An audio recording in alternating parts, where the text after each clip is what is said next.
all fucking day long, and then all of a sudden, right before they get there, you remember Right. you pull it out real quick.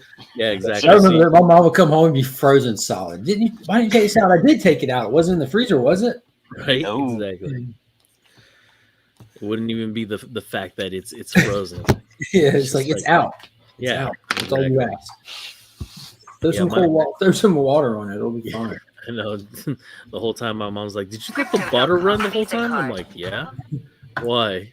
Well, she said, "You left the water on." With pole sculpting, you do have to have some. Well, good morning to both of y'all. We are live.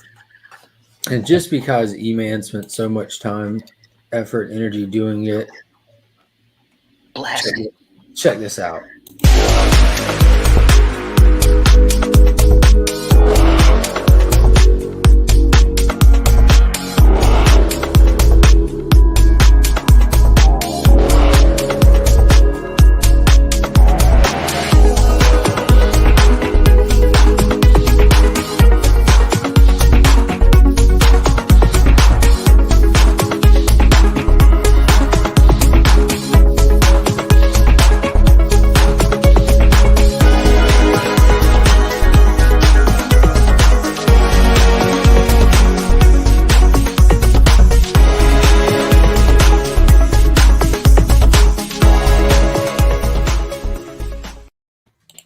Hey, I love that thing. That at the end there, that whole cartoon thing at the end, It's like the Green Ranger morphing. is that what it Yeah. is? That's what it looks like. It's not what it Yeah. is. It's just Right. what it reminds me of. It looks cool. I Yeah, like I it. really like it. Let's say hey to the few people that have already popped in this morning. We got Mr. Becker already in the chat. Good morning, good sir. Remy Q Studios getting fired up this morning, I'm sure. yeah. Mr. Paul, all the way over from Sector 2815. Good morning, good morning, good morning. Panda's up in there. Jim is up in there doing double duty first thing in the morning. What is up, Freaky Louie? Let's do this, people. But let's start slow and work our way up because it is early as shit. Mhm. It is a dope intro. Dope intro, bro. Cool story, bro. Dope intro, bro. Okay, this doesn't sound as bad. Okay, I like that. Cool, dope intro. I'll take it. When someone says cool story, bro, I'm like, you don't know how to respond intelligibly? Like, what about what I said made you incapable of continuing a conversation? Like, I'll be online and have every now and then I'll dip into Facebook and try to have conversations with people, and nobody wants to hear anything other than I'm right, I'm right, I'm right. So if you say anything at all, it just goes into that cool story, bro. Yeah. Yeah. Can't do it. Thanks, man. I wasn't spinning a yarn or telling a story, but I appreciate the compliment. Yeah. If you can just go all the way over there and fuck yourself, that'd be great. Right. Oh, what a Becker. Yeah, I hate Facebook. I don't hate Facebook as a platform. I hate like just the level of toxicity. Yeah. People who are on it are. That's exactly what I was gonna say. It's a toxic place. That's why I stopped going on to Facebook. Like the only time I ever check out Facebook now is for that Facebook group that you invited me into, that Gian one. Yeah, the Gian gang. And then I still haven't gotten that invite for the Ramen Gang. Yeah. I need to send you that. Yeah. I gotta figure out how to send an invite. It's been a while. Oh, man. But it's super cool because, like, I don't know how to say his name. It's like, yeah. It's KLGNU. Just GNU is his last name, the artist. Oh, it's just new. Okay. Yeah, you just say new. Kale New is in it. Jang is in it. Aaron Bartling's in it.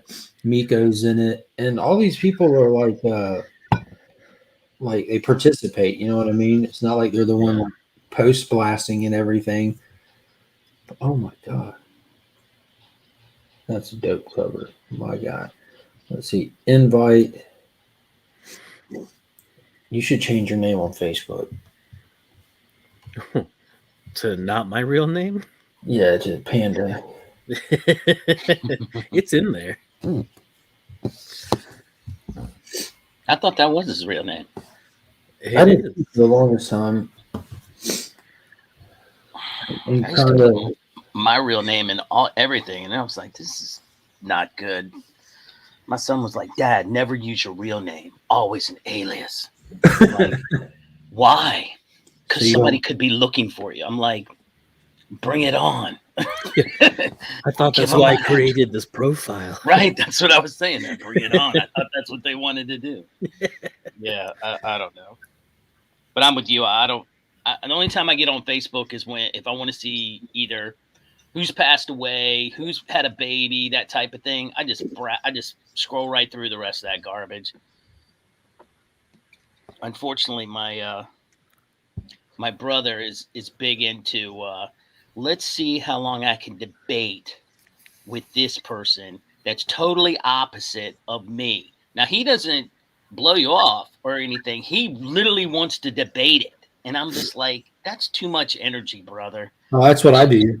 You know, it's just too much energy. Don't do it. And a lot of times it's our own cousins. I'm just like, come on, man. You're putting a rift in the fam. Don't do that either. Right. It's not letting me search you for some reason. I'm hitting invite. Mm-hmm. I can't find you. I see that we're friends on Facebook. Yeah. How weird. I'll figure it out. When I type in your name into search, it like comes up with 0. There's not a single Adrian out there. Not one. In your friend group? No, you're in my friend list. No, I mean like in your actual friend list or whatever. There's no other Adrians? No. Oh, that's cool. That's weird. Yeah, I do that on. That's what I get on Facebook and do is because I enjoy debating, like just not like telling people they're wrong or this or that. A lot of times I'll argue against what I feel is the stronger position. You know, I'll just play the devil's advocate just to have fun. Mm-hmm. Right. Well, that's what I listen to going to sleep is most of the nights is people having debates. I don't know why it's a sport in itself. I will defend Facebook this much, just this much. In the basically a short story is I heard snippets of that woman that went to Congress and was like, basically Facebook is making a profit and not protecting their users, and you know the whole thing is degrading young women. And I'm like, wait a minute, that's not Facebook's job to raise your child. If you want to let your daughter get up there and shake her hooch pot in front of everybody, then maybe take Facebook off her phone. You know, just say, hey, I'm going to give you a phone and it's going to have just this on it. That's not Facebook's job. Facebook's job is to make a profit. Yeah, that's most companies' job. I say that same kind of thing about Marvel, how a lot of times I'm critical about the directions that they go with characters and stuff. Mm-hmm. But them going that direction gets them a bigger audience and a higher reception for their stuff. Like Thor is the perfect example I go to. 1 and 2, not everybody's favorite. Everyone loved Ragnarok because they kind of left the traditional Thor behind to make it a more widely enjoyable character. So I don't necessarily respond more positively toward it, but more people do, and that's their job is to put butts in seats, you know. And right, absolutely. So they're doing their job. They found a way to make it more enjoyable for most. So good on them. K Titus, good morning. I did not hear about the earthquake that hit Tokyo. I think that they happen just so often that it doesn't get like blasted anymore. Good morning, Drac. Good to see some people in here. Facebook is terrible. I like the memory section of Facebook. A lot of destruction and still trains are down. I'm glad I moved north. Mark, you're conducting a seance. I'm always conducting a seance. You can never have too many friends.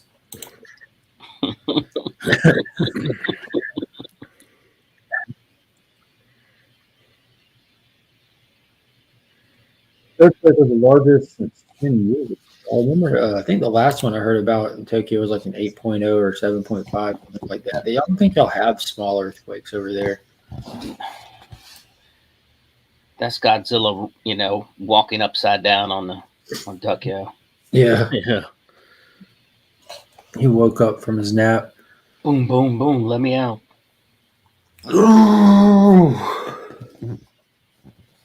So I was on Comic Vets the other day on Wednesday, and we were talking about, I think it was Comic Vet, where they were bringing up different people that are going to be at the con at New York City Comic Con. And so I was like, I'm going to Baltimore, and actually my brother's going to come up and we're going to go together. And he said, I think Frank Miller's going to be at Baltimore. And I looked and I'm like, oh no, he's canceled. There's like a lot of people that have canceled already.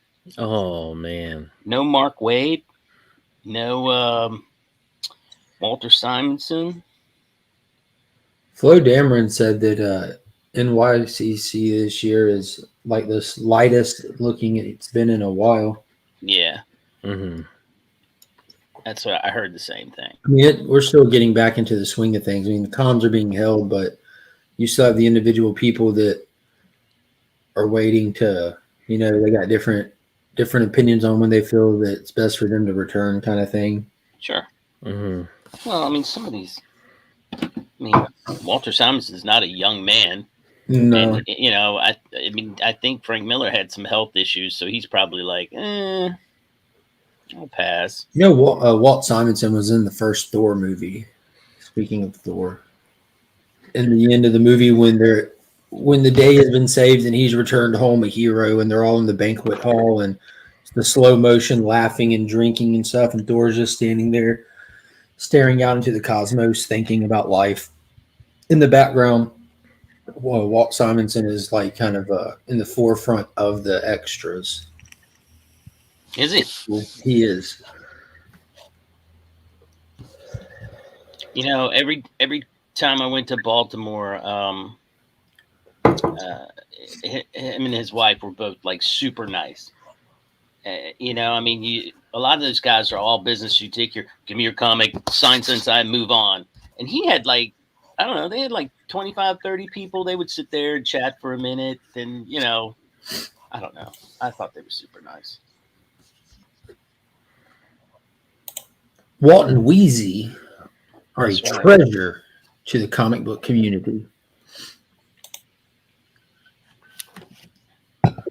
Cowabunga, what is up, Ruby G? He's going to be launching a YouTube channel in the coming days or weeks. Mm-hmm.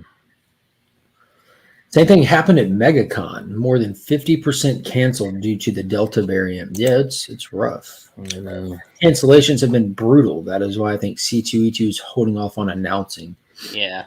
Yeah. I think you're right, Becker.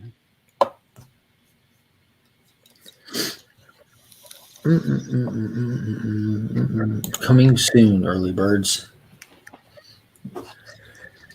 Definitely good stuff. Ruben, Becker, I got yours, Jim. Got yours, Panda.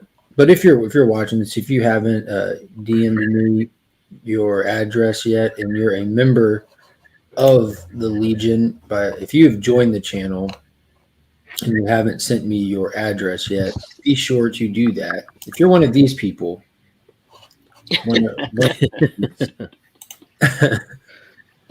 I'm going to need that address to send you your welcome pack.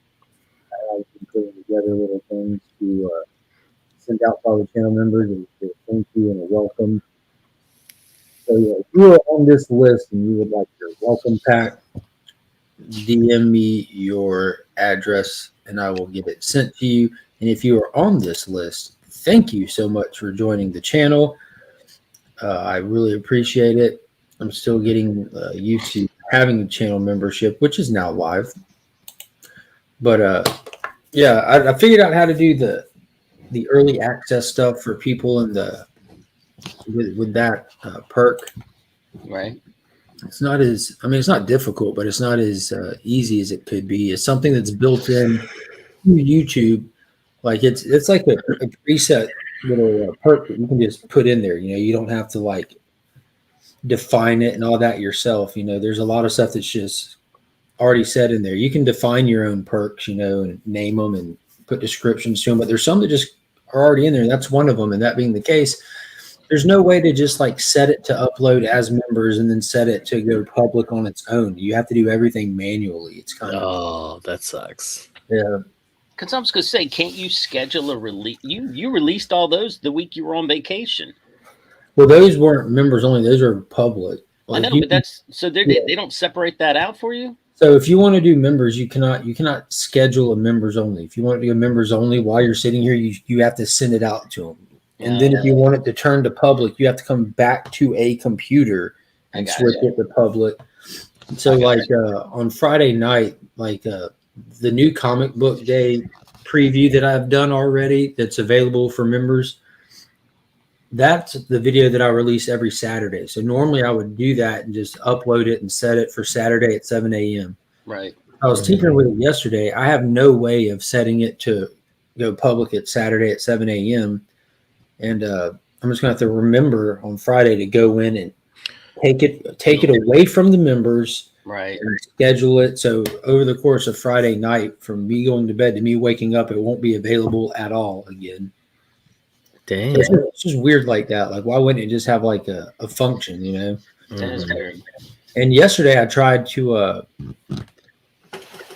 set it to become available to the members at 7 a.m. So I was tinkering with it. I set it for members. I put a time on it, but by putting a time on it, it automatically reverted back to public. So from 7 to 12 yesterday, it was available to everybody. I'm like, well, this is just a learning curve.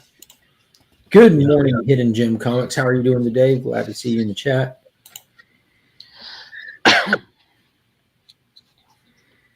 Yeah, I've already got 2 things lined up for Baltimore. You Promised Me Comics and Caroline's Comics doing that. They're going to be there, so I messaged them. I want to get that book that Kyle was showing the other day. Yeah, that's awesome. That rhino cover is really cool. Yeah, so they were the albino rhino. They're gonna be there, so I'll get that. And Jay Douglas, who did is that Jason? Jason? Yeah. He did was it Parallel? I think. Yeah, Yeah, Jason Douglas. Yeah. I'm gonna step away for 1 second. I'm gonna be listening, but I gotta go run an errand. All right. Yeah, he's gonna be there, and so I messaged him and said I'd stop by his booth. That's awesome. Have you read Parallel? I have not. I don't have a copy, so I'm gonna get it when I go there. So I'm locked into 2 books already, and the damn thing ain't for 2 weeks. It still hasn't even started, and you're already committed. I told my wife last night, I was like, listen, I'm going to be buying 2 books right away. She's like, God, you just bought the ticket. Yeah, I thought Parallel was really good. Jason actually sent me a copy of it, like when it first came out. And I was just like, oh man, yeah, I'd love to review this. And I think we were supposed to review it on the Thursday night chat, but I don't think something happened where we all ended up not being able to read it. Like only I think Ryan and I were the only ones that read Parallel, but I actually found Parallel through I think Justin Birch. Okay. Yeah. It was somebody that I can't remember who it was. I think it was Gary B. Because Gary B and him had him on. Oh, okay. And I think it was Gary B that I found him through. And when I went and looked him up on Instagram, I just hadn't picked it up yet. And I'm like, well, he's going to be there. I'll get one then. Yeah, exactly. It'd be really cool just to meet the guy and then have him sign it or whatever. Well, the funny thing is he must have looked at my Instagram feed because he DM'd me on Instagram and said, hey, my daughter wants to learn metal detecting. Can you give me some tips? So we instant messaged. We talked for like 30 minutes on IG, and I was giving him all his tips and everything. And so when I messaged him about a month or two ago and was like, "What she found?" And he's like, "Not a lot." And I'm like, "Okay." I'm like, follow the rules, people, and you'll be fine. Right. So for those of us that don't know the rules, what are the rules? Well, first and foremost, it's you have to do your research. You know, you have to.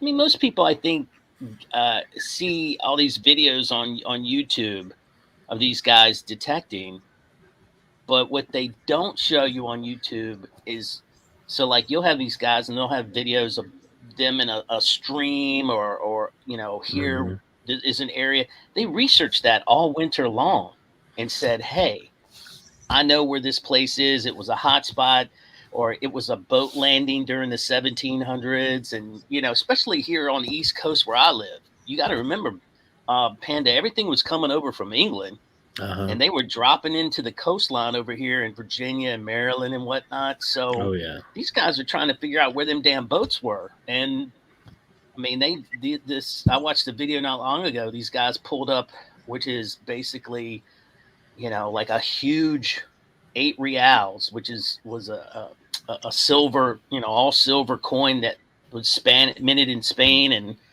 yeah, I mean, but they worked for that. So Yeah, I was gonna say because my uncle, he's been metal detecting since the 70s and 80s. Um, yeah, um, I and he's been doing that for a while, and he showed off a lot of the stuff that he had gotten. But yeah, that's one of the first things he does is if he knows he's going on vacation somewhere, like he right, takes his metal detector everywhere. This is that's a lifestyle for right, him. I mean, he was doing it before YouTube oh and yeah, all that, and before yeah, it was a cool thing. So every year he checks out to see which is the new metal detector out there. So he's been upgrading since the 80s, and he's got one where he's had it since I think 88 or something like that, and he's like, this is my tried and true right here. And right, so wherever he goes, he researches a lot of stuff. Like when he went back to or when he went to the Philippines with my aunt, because my aunt married a white guy, so that's why he does a lot of metal detecting. right. um, it's a white man sport pretty much. But he went back to the Philippines with my aunt, and like he found a lot of the beaches that World the War II. yeah, Yeah, exactly. And so he was out there and he found some really cool shit. So I thought yeah. Yeah, you got to be careful too. You could find some unexploded shit. mm-hmm. It's I don't know. It's a good way for me to get out, get some air, walk around, get some exercise. I mean, one day, like I had my Fitbit on, I was like, Jesus, I walked 5 miles up and down this field. I mean, just and you're stopping and you're scratching down, you're digging a hole. I mean, Mm-hmm. it was tough, but we found some cool stuff, and I don't know. I like it. It's just aside from collecting comments, man, it's probably if I'm not, like I said, if I'm not outside doing that, I'm looking in the long boxes with, I'm calling up my friends saying, hey, let's go to this LCS. Now, have you ever done that? Panda, have you ever like said, all right, I'm going to map out different LCSs and just try to hit them all in one day? Mm-hmm. Have you, I mean, I don't know how many you have in your area, but I have three. yeah. Three, and then we've got two people at a flea market. And so usually if I'm off that day, I Hmm. usually like to hit the LCSs that are gonna open up first. Right. And so there's one that opens up at 10. It's on the west side. I hate that one. So I rarely ever go to that one unless I know I'm specifically looking for something. Right. That's the only time I'm ever going up to that shop. And then we have another one that opens up at 11, which those guys are cool. Not much conversation, but I still like them. But the one at 12 is where I go and hang out. Like you can pull up a chair, you can talk for a couple hours, not Right. even buy anything the whole day. They just want to come and hang out. So Right. that's what I call my LCS, and that's Wizard Asylum over here in Wichita, Kansas, which I used to hate that shop so much, but they changed they changed owners, and it ended up being like these 3 dudes that were just a startup business or whatever. They bought it out, and one of them was a really big comic book collector. So, Right on. uh, I mean, they really changed it into a welcoming place. So, Well, I mean, and I that definitely. that's the way to go. I mean, that's exactly what I'm talking about. But so here I have two that are like maybe 10 minutes away from me on each side. One of them is all business. I mean, he don't say nothing. It's I go in there just to get things that I missed, and then the other one you can go in and you don't have to buy anything. You just sit Mhm. there and he just wants to hang out. And it's kind of Yeah. like what you said, the same thing. He bought it off the original owner because he had worked there when he was younger, and he wanted Oh, it. So dude. Mark, I was looking at Big Time Collectibles, and they're coming out with that Perillo cover that Carnageized Ben Riley. Oh my Yeah, god, it yeah, looks so good. it was super dope. And since Panda brought it up, and yeah, I'm a hound for I don't know, product placement. I don't know what you would call it. Shouting out. Let's shout out the channel sponsor, Big Time Collectibles. If you are in the market for some amazing comic books, check them out. They have tons of great exclusive books through their shop. They work with big tier artists like John Jang, Miko Suyon, Alan Kwa. They've got a brand new Venom #1 exclusive coming out with Alicia Perillo cover. And like Panda said, it is amazing. It is a minimized or carnageized Ben Riley Spider-Man, and it is wicked.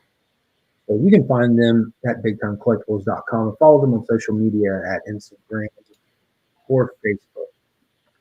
And they do have like most shops too, but they are also one of them that have like your regular Facebook page as well as like a group page where they normally send out heads ups and early sneak peeks as well as discount codes for certain books and what and whatnot.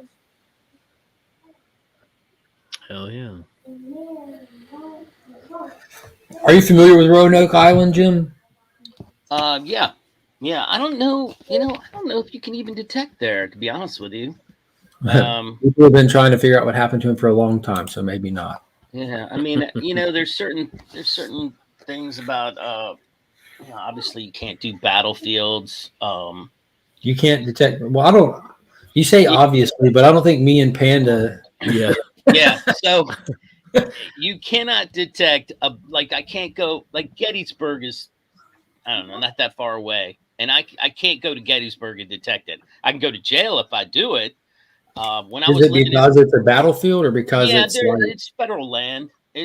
All that is under the is federal park system. So you you're not can't allowed to detect at federal parks? not yeah, especially not battlefields. We had a guy when I lived in Richmond. There's a section of Petersburg, Virginia, where there was a massive fight, and they caught a guy going in at night. And the only reason why, when I say they caught him, he screwed up. Like he would go in at night and detect, and he'd find like Civil War belt buckles and bullets and all this stuff. But then he would try to sell them, and Mm. they were like, people were like, "Where are you getting this?" Like he had, I want to say he had like 20,000 bullets. Oh. That I mean, and they're lead bullets. They're like this big. If you got hit Solid. by one, Mhm. yeah. I mean, and he just kept selling them to different people, and they were like, "Where are you getting these?" And so then they started researching it and watching the guy, and somebody I guess said, "Wait a minute, this is where he's going at night." And he got, I want to say, he got like a $500,000 fine and 10 years in jail. It was Ooh. crazy. They don't I, play. I would tell them to give me 15 and let me keep the money. Yeah, well, you just don't do that. And I don't go. I mean, there's just rules. You just have to look them up and check your local. There's certain counties in here I I can't go and detect stuff. wonder what their big thing is with battlefields. Like, are they just considered in bad taste, or is it the fact that it's an untapped gold mine and they'd rather have it for themselves when the time comes to dig it up, or what? Or No. you know that the government doesn't have any issue with digging things up, or Oh yeah, no. I don't think that's it. I think they just. I think it's historic property where a bunch of people got killed, and they just, for all we know, the bones are still there. Maybe they don't want people digging up bones. Well, that's what I was going to say. Like, I don't think the government has a problem with digging up bones, or if the money's right, developing on quote unquote hallowed ground. Oh, they get there close. Trust me. I mean, they don't. We have it up here. We have developers that are just like right there on the edge. Hell, the building I work at is literally 10 feet away from the Monocacy battlefield. The only thing dividing it is a little fence line. And I'm like, you guys didn't waste any space. Y'all went right up to the edge. Yeah. Good morning, Joe. Okay. We got Tomorrow's Cinemas up in the chat. What is up? What's up? What's up? What up, Manny? Hey, Joe, hop on in here. Manny, if you want to hop in, let me know. I'll shoot you the link. Tyler's not here yet. He's going to be running a little late this morning. He's on with Lee, hanging out. Lee got a package in today that Tyler sent him that's been, quote unquote, out for delivery for months. Oof. So they're knocking that out. Then he'll be here in a little while. But I did send out a lot of links last night before I went to bed. And I guess I could put it in the Legion chats just to make it more accessible in case someone wants to jump in. That would probably be helpful. Let's do that. I would figure that a lot of the stuff that you find on battlefields and stuff like that are like things they want to put in a museum, right? Right. And, it's funny you say that, but like, so not Monticello, but where James Madison lived, you could actually, the Virginia Archaeological Society sent out links and said, hey, if you want to sign up as a detectorist, you can help us detect where James Madison grew up and stuff like that. Montpelier. So many rules. There's so many rules, and most of the detector guys don't want to mess with all that. They just want to be able to go and swing and dig holes, and they're like, no, you're not going to do that. You can find it, and then we mark it, and then we will excavate it. And I'm like, screw that. I don't want to do that. You can do all of our work for us. Hey, so, Jim, do you have like a tool belt that you bring around with you? Because my uncle, he wears this tool belt, and he's like, his favorite tool that he brings out with him is a spade. Right. Or some people call it a lesh. It like some people just use a spade they'll get from Home Depot. I bought a lesh, which has a serrated edge. It's like a knife that has a serrated edge on one side, so I can cut into the ground easier. Mm-hmm. And I had that, and they have those handheld detectors that are like maybe 12 inches long. Mm-hmm. Because once you open up the hole, it doesn't necessarily mean you're right. You're going to see the target right away. So you might have to use a smaller detector inside to help figure out where I need to dig up. Who's this person doing out there? Okay. But you got somebody digging in your yard? No. We've had some weird stuff in my neighborhood, and I just didn't know I didn't recognize that dude. Well, I tell you, I live in the city, and I'm like right across, almost pretty much across the street from a shopping center that has Glory Days restaurant, and people will come out of there on a Thursday night after football just ripped. And you don't know how many times they get pulled over for drunk driving, and they just pull over right in front of my freaking house. At 2 a.m, and I'm like, hey, what's up, guy? So when my kid was little, it was like I think it was like 11 o'clock at night. They pulled one over, and he was up late, and he said, Daddy, what's going on? I said, son, this is good for you. These guys are going to play a game. Watch. If they lose, they get to go to jail. And he said, what? He said, watch this one. Let's see if he can walk a straight line. And that guy was tripping all over the place. Like he had no business being behind the wheel. Mm-hmm. So he got sat down. The guy in the back of the car, he passed so he could walk. You know, it was weird. You know, they made him blow. They made him do all these different, you know what it is. Yeah. And my wife was like, "Why do you let him look at that?" I was like, "It's in front of the house. What am I going to do?" So he got DUI training really early in age. That's funny. Yeah. It's so funny that Becker actually said Madison was the shortest president because Becker himself is like 4'6". So Oh, is he? yeah, He keeps track of not tall people. Right. yeah, exactly. My mom's 4'11", but if you ask her, she's 4'11 and a half. Absolutely. That But happens. she's been 4'11 and a half since I was like a kid, so she's definitely only 4'11" by now. There's no way she's retained that half for this long. Exactly.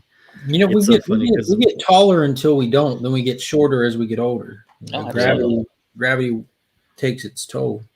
My mom is definitely morphing into Morphing. every older Asian woman. Yes. Yeah, like she's starting to she's got the short haircut already. Oh yeah. She's got the knockoff Louis Vuitton purses along with the actual Louis Vuitton purses. So if you ask her, You can't you know discern what I which mean? is which. Yeah, which one's the real one? She's like, I don't know. That's awesome. And I'm just playing with Becker. I mean, I love that dude. He was, I mean, and you know, before seeing him on YouTube and doing all Gas that station stuff, I'm in. Becker was just one of the nicest dudes, and just having a really cool conversation with him the first time I met him at that Crane signing. Like, I would have never known that he would have ever joined, you know, the Burke fam like this, and we'd be able to actually interact with Becker. And oh man, he's just an all around good dude. So I hope that everybody gets a chance to meet this guy who's, you know, 4'3". So Absolutely. oh, Beckerman. Well, I can't James imagine Madison was 5'2". Good grief. Dang. when Howard Taft like 304 pounds or 320 pounds. He was the fattest. I know that. They had to make like a special everything for him. I knew they made a special bathtub for Yeah. him. I know that. Yeah, he was the Which is heaviest. probably like a normal bathtub to us now, because back then everybody must have been just, I don't know, small.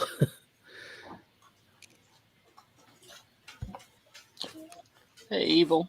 So look, I was cleaning out some stuff, and I don't even remember buying this. Look at this. That ginormous treasury. Yeah. I know I bought it at some point, but I must have put it away and forgot Which about one it. is it? Evil, what's going on?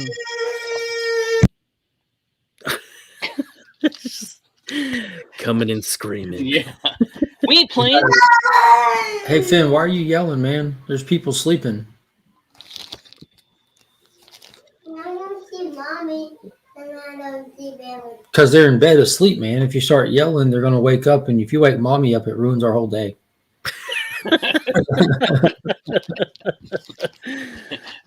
Ruins her all day. Okay, you gotta let her wake up on her own. Oh man. She'll be up shortly. We got War Machine, Punisher, comics and collectibles in here. Good morning, Jonathan. Good. What's going on, Jonathan? We got Evil's comics up in here. He uploaded a AOK video. He got his first AOK. I believe that was Evil's comics. I see so much content go through my phone, but I believe that's correct. Oh no, my list of watch later is just ginormous, man. Yeah. Yeah, that's exactly how my mom is. Remy, don't forget the half. Like, why don't we just like measure your height again so that we can forget the half, or remember that it doesn't exist? One of the two.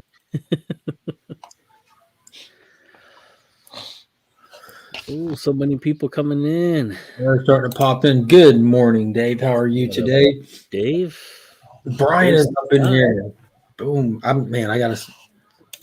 need y'all to carry conversations. If people want to hop on, just message me if I don't message you first, because again, I suck at doing a lot of this. Is that real?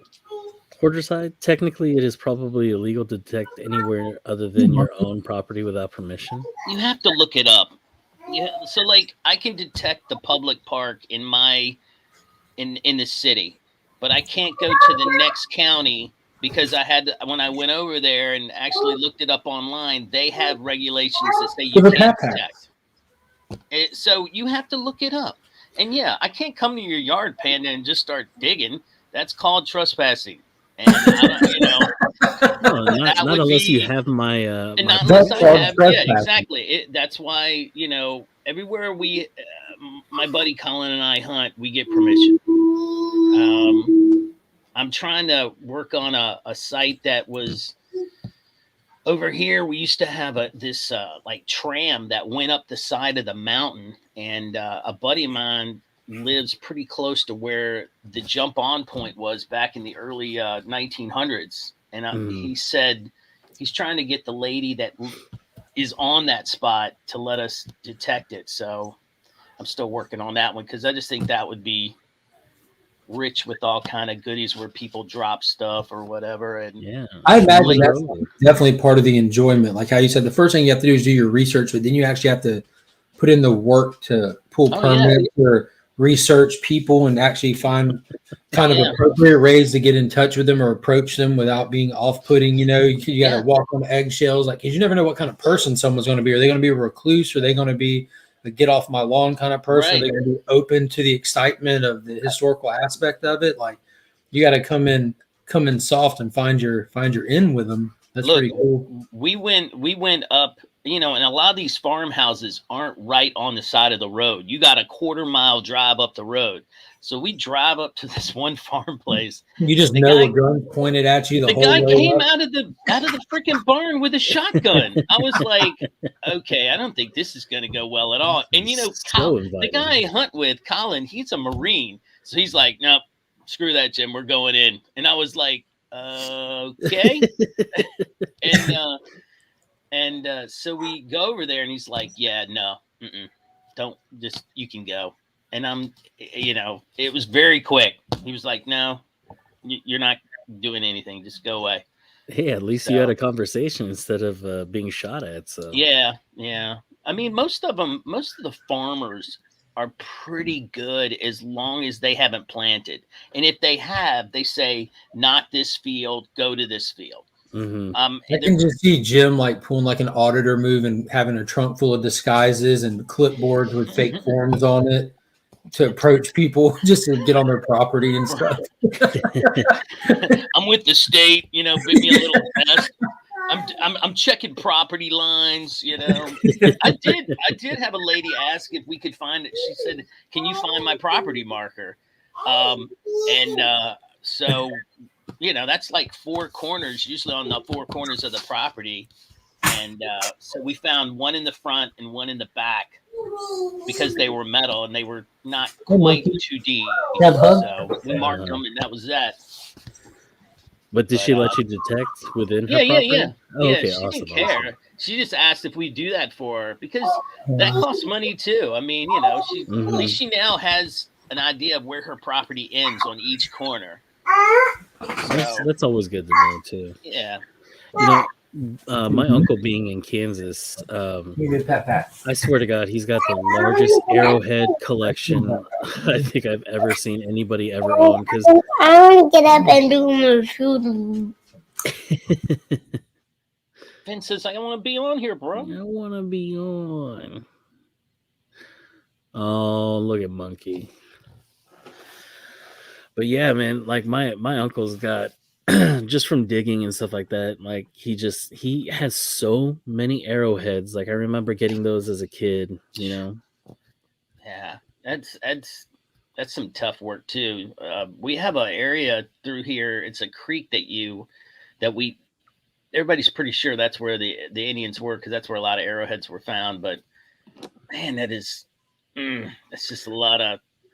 I'm not into getting waist deep and traveling up through this creek and then looking for a possibility of finding one.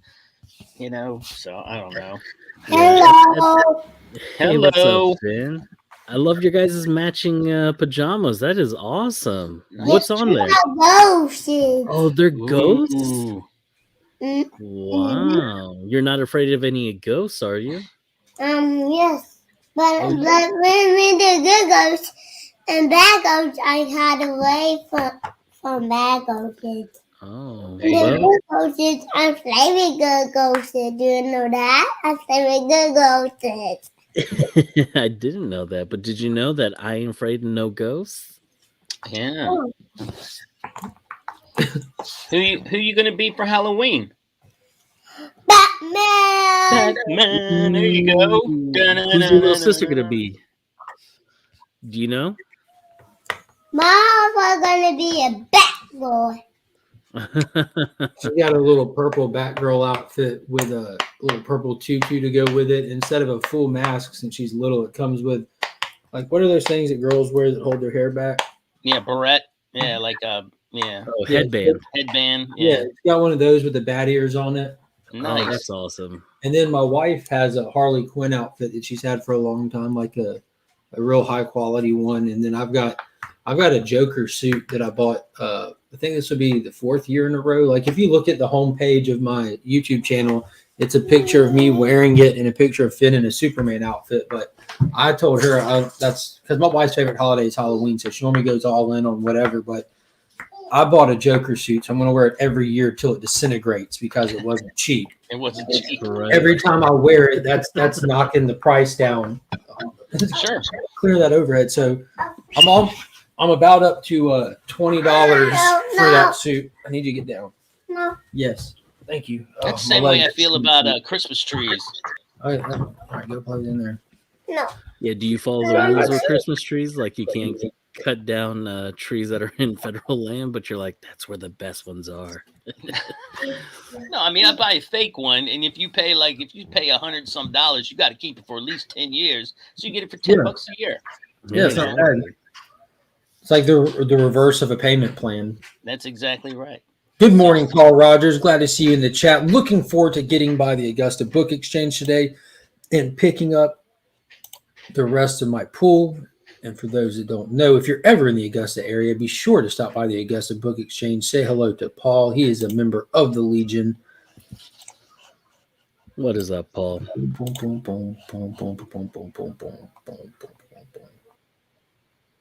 Chop and Drop is up in the chat. Another super supportive member of the community. He is always hitting those videos up and leaving comments for everybody. He awesome guy.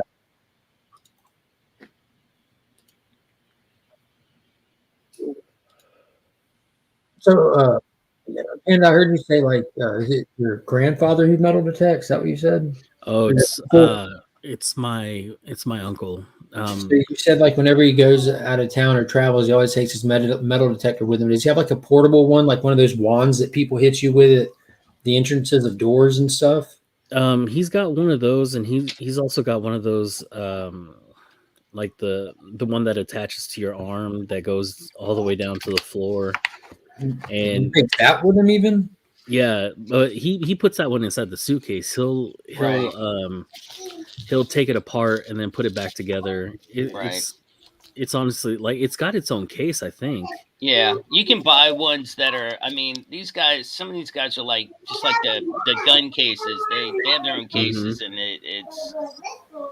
it's good for flying. Just like the golf people that are heavy into golf, they'll take. They have golf carriers for all that stuff. It's so crazy because my dad is the same way. He just retired, and so when he went back to the Philippines, he took his golf bag with him because right on. Yeah, that was one of his dreams in life was to go back to the golf course he used to work at when he was in college, right? And play and finally play and not be somebody that serves everybody else for all these years. And he doesn't go back to like a barren, crappy course.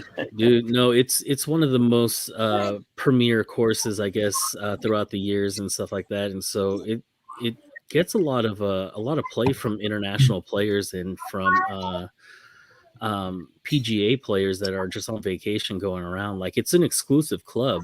And so when my dad went back, he was actually able to afford to be in the club and actually play on the course. Like for him, that was a dream come true. And then COVID hit, and then he was stuck in that fucking place for like 4 months. Oh man. But Ronnie Boy knows what it is. He's up in the Philippines right now. What's up, Ronnie Boy? Good morning. Good morning. Morning. Morning. I think, I mean, Watch out. There's a wall behind you. I have a friend of mine who's, I don't know, father has always had a membership at Augusta, I think. And, yeah. I mean, there's countless golf courses here. Are you talking about the National itself? Yeah. Like, Yeah, so not because she cheap. was like, hey, I'm going down to see my dad. We're going to go watch so-and-so. But she's not a golf person. She just goes to, hang out with her dad, who is a golf person and wants to watch, sit on the sidelines and watch him play. So, I mean, like at this point too, because they in the past like 5 years they like went into hyper mode and developing and buying up stuff around it, and yeah, there's stuff to do on there if you're not a golfer. There's like clubhouses and stuff. I've been out there numerous times. I don't know if you live here. I mean, it's like with anything, if when you live there and stuff, it's just every day it's here, right. Yeah. It's You've like been out there a DC. bunch of times. It is what it is. People are like, hey, let's go to DC when they come and visit. I'm like, I don't want to go to DC. I've been to DC a lot. Like when we, trust me, you don't want to go down there. It's crazy. So their numbers are not public numbers, but it says that they're God dang, they would put a bunch of pop-ups on the golf website. The initial fee is estimated to be in the range of $40,000, and the yearly dues are estimated at a few $1,000s per year. There are other costs involved, whether for guest fees or on-site lodging, but those are relatively low. And they're relatively low, but they're speaking in the thousands, plural. Right. I don't know what her dad did for a living, but I got the impression that he was good to go. You know what I mean? Like, you know how some people just carry themselves. It's like, I think I'm going to buy this. And you're just like, really? Okay. I think I would have to save up 10 years to buy that. And you're going to buy it now with no problem. They just, I don't know. But, yeah, I'm not I'm more of a whack F golfer, not a real golfer. I'm like a putt putter. Whack F. So that's what I stick to do. We got mini golf here. I love me some mini golf. Well, that's putting, and that's perfect. If you can get really good, it's like pool. You bank it off the sides and boom, boom, boom. Yeah. Did you know there's like an actual competitive, like compete for money mini golf league? Good morning, Remy Q Studios. I'm not saying like here locally. I'm like that's a thing, like competitive mini golf. Right. I feel like it's something we all should try to get into as a group. What up, Remy? How you doing? Doing good. How are you? I'm doing fantastic this morning. Full work mode. Mm-hmm. Per usual. Right. Yeah, I liked your video, Remy. The X-Men. Oh, thank you. It's good. My fan cast video? Yes. It was I've seen those before. That's a lot of work. I was gonna say it took a long time to make, didn't it? I mean, that was like an hour of little clips and then chopping them and trying to get like the right angle. I mean, I tried to put some Easter eggs in there too, like that nobody will get, but like I put little things in there like the scene with Magneto with Rob Lowe. I was like a lifetime friendship, and it's a lifelong friendship, but I got it from a Lifetime movie. So I was like, that's cool. Like nobody will catch that, but little things like that. I was like, they're little Easter eggs. I'll put these in there. So there were little things I snuck in there, but it was just funny. Like when we did that fan cast, it was a lot of fun, but sure enough, as I kept going on, everyone's like, man, you picked like the most beautiful people to play the X-Men. And I was like, I don't know what to tell you. My movie is going to be high drama and filled with a lot of sex. I can't help it. That's what we need. Yeah, what's her name? Alexandria Dario or whatever. Yeah. Oh, Yeah. Becker's comment. Brutal. He said he wants to be a mini golf caddy so he can help read the greens and whatnot, carry the clubs. There you go, Becker. Oh man, Remy, lead me to believe Mark is Zac Efron. Oh yeah, that's what you. Yeah, Eva left a comment. I saw that this morning. It says, "Looks like Mark." I was like, "Well, I don't think Mark would want to argue with that." It was some good Which clips. Mark? This Mark? Yeah, Yeah. Getting compared to, I'll take that. I'll definitely take and that. hey, this is Baywatch Zac Efron too. So Oh, Dude, that's peak Efron. yeah, oh yeah, I'm that being was serious. that was the whole basis of my movie. Was That movie didn't get great reviews, but I love that movie. Just watching any movie where you get The Rock in a comedy role, going back and forth with anybody, it's hilarious. And when they just sit there and just dog each other out the whole movie, it's great. It's so fun. Daddario was in that movie too. Yeah. She was. Was she the bad guy lady? No. she was one of the lifeguards. Yeah. You know, the best I think I've ever seen her was in that HBO show. I can't remember. It had Woody Harrelson in it. It was called Detective something or something Detective. I can't remember. You guys know what I'm talking about? True Detective. Yeah, True Detective. And she really showed out in that show. I really like that. Was she the girl who I kind of remember the names from the actual cast? Like there's Stephanie, who was kind of like hanging out with Mitch, and then there was a young girl with like the vampire eyes almost. They're so blue. Oh, that's her. Yeah, with The one with the big chest. Yeah. The big chest. Hey man, when you see it in True Detective, you're like, wow, Daddario, you got it. I got it. Okay. Making the moves on old Woody Harrelson there. I see it. Okay. Well, I'll tell you, I was actually surprised because of course, I was trying to find like love scenes for both of them, and then Natalie Dormer had she had movies like the new Magneto. She was in a scene with him. There was one where Chris Hemsworth, like, and then she was in Captain America. I was like, shoot, man, I should have. If I could have put like other people, it would have been a lot easier. Like, shoot, I could have played off this whole Thor thing, and I was like, damn it. But it was just funny. Like as I started going through, I was like, well, there's a lot of people from Marvel in here. I just can't use anybody. So, all right. I gotta go run an errand real quick. I'll be back in like 10-15 minutes. All right, man. All right. We'll miss you till then. Remember, we heard what Angel called of What If. Did you get a chance to watch it? Yeah. What do you think? I actually watched it that morning and called her and was like, hey, you're going to want to check this out. And then she watched it and she was like, all right, I'm going to go record this right now. Like I was at work, so I had to walk her through StreamYard, and because I usually like set it up and then I just leave. Like I leave the room and let her do her thing. But this one I walked her through it and she was so excited to get it done. I thought it was awesome. I mean, that was the one thing that I kept mentioning. I was like, man, I wish they would expand a little more on the story. Like each one was so good that I was like, I want to know a little bit more, And so it was really nice how they kind of keyed everything together. I thought that was great. I think that was I was going to say Ronnie Boy. Yeah, no, I saw that comment by Ronnie Boy. So I was like, the golf course that I'm talking about is in Manila, the one that my dad worked at, because during that time is when he met my mom. During that time, and so there's this weird thing in the Philippines where they don't have a 7th and 8th grade. As soon as you go from 6th grade, the next step is high school. So could you imagine yourself in high school as a 7th grader? You know what I mean?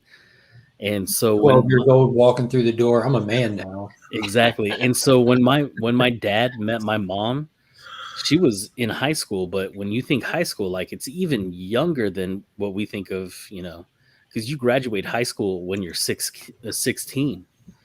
And so I think my dad met my mom when she was like 14 or 15. Before she had morphed into your typical old Asian lady. Old Asian lady. Oh yeah. No, before she got her knockoff bags. Going like 13 miles an hour in a 40. You're just like, all right, Mom, I really got to get to school today. I'm like, that would be great. Get out and walk faster than her. Yeah, exactly. All right, I'm gonna go do this thing. Do the thing. Yeah, I liked What If at the end there. I don't know how I feel about the Watcher doing what he did, but okay. Yeah, I've never seen him intervene like that. I can't say that he never has, but Well, I've I never. don't. I mean, can they have it? A what if too now? I mean, he's kind of pigeonholed themselves into how they did it, but Yeah, well, I wasn't where you said you enjoyed most of it, Remy. I wasn't a big fan at all of most of it, and a lot of the stuff that I didn't care for, I think, was due to lack of story. You know how you said like you're so interested to see more. Like I think that's where I was. It wasn't that the quality was bad. It's just like the stories were either non-existent or cut way too short. Like the Killmonger one, how they literally just cut that off, like out of yeah. nowhere. Just Okay, cut what it. happened? It's like, hey, we have to get rid of him. So Insane. yeah, so standing alone as itself, it didn't deliver for me because like they didn't bookend it well. And I guess they knew that they were going to move on to something else, which is fine because a lot of people were speculating that, and it worked out great in that episode. But as individual episodes, experiencing one at a time, like I was all in on that Killmonger episode. It was fun, and then you get to the end, and it literally just tanked it for me. Like, dang, man, come on. Yeah, I thought that they. I mean, I don't want to say it was a big gripe of mine because I understand why they did it, but I was thinking that they were leaning just solely on the movies and on the fact that you saw those, and so they could kind of chop it together as much as they could. So they didn't really like go off of that realm, I guess. You know what I mean? Everything that they did was based around one of the movies, so they could easily just implement a character and assume that you knew everything from the movie, so you could got the foundation of them. Yeah, but yeah, that was that again. Just like you said with that, I thought they did that with all of them. Which now I guess it makes a little more sense. But it was like they would always end it, and you wanted a little bit more, and that's where I was like, well, shoot, what happened to Captain Carter? Like what? But then, honestly, they still kind of did that. I mean, it's interesting to explore those. That's why I always liked what ifs. Like I thought the comics were always good. Yeah, no, the comics are great, but I don't know. Here's the funny thing. So when whatever episode that Thor one was, Mark and Chris were going at it on the end of the week wrap up. Oh, it sucks. No, it's great. You're missing the inner thing. I'm sitting here listening to him going, well, I like his point of view. Well, I like his shit because I hadn't seen it yet. I'm leaning towards this guy over so sweet. this. I can't get it. That guy right there in the corner. I couldn't even finish it. It was so bad. I was like, so you need to make sure that you take 10 seconds out of your day and send that to the comment vet on Instagram, just so he can feel appreciated, because we get on here, Jim, and we share our opinions so that people can enjoy talking with him and conversing. But he needs to know how wrong he was, so he doesn't steer people in that direction ever again. I understand his opinion, but I couldn't do it. I was just like, oh my God, this is so bad. This is really bad. Mark's right. This is not good. And I understand his opinion, but I don't know. I like the zombie one the best myself. I thought the zombie one was. I had fun watching that one with Finn. Definitely. Yeah. I like that one. But yeah, and I like how they brought it back, how that episode played its part in the finale. Like that was cool. How they just dumped all the zombies. Yeah, and that one shot where it was kind of far away, and that you just kind of get an idea of how many bodies are actually falling. That was cool. Yeah, and they I don't remember who said it. Someone mentioned it last night that they ran out of time and they had to push the Gamora episode where she defeated Thanos. Which I don't get this concept of them running out of time. What's releasing next Wednesday on Disney Plus? Like, what did it run into? I thought it had something to do with COVID or something. That's what I thought. You mean like they didn't finish the episode yet? Yeah, I guess. Maybe. I don't know. I don't know. Maybe. I don't know. But they, I feel like they were definitely going to use every character that is current because their market, they have to. I mean, they're not making these for us, the comic book guys. I mean, they're not going to do a what if Man Wolf fought the Ant-Man. They're not going to do something like that. which would be awesome, but they're not going to do it. They're going to use the current characters that are in the MCU because they want this new guy who, happened to like the last Spider-Man movie to watch What If. Yeah, I'm surprised we didn't get more Spider-Man in these. They spotlighted the hell out of Captain Marvel, though, and Yeah, a lot of episodes, like they brought her in as our only hope. Dude, that second to last episode where Ultron went to Xandar, that brief fight with him and Captain Marvel, that was really cool. doesn't she have a movie coming out? Mommy. Is she coming for you? Mm-hmm. She just came running in here. Mommy. Uh-oh. There she is. Look at her waving. Hey, Mommy. Hey, let me try to sweet talk her before she makes it to me. Oh no. Baby. No. Mark's like, can I get some of that? Yeah. She said when they graduate, so Oh. have that to look forward to. When they I started coming up with like short milestones, like they just graduated today. Didn't wipe your butt. Oh, Finn's in the bathroom. Yes, you do. Yeah. That was to you, Mark. Where'd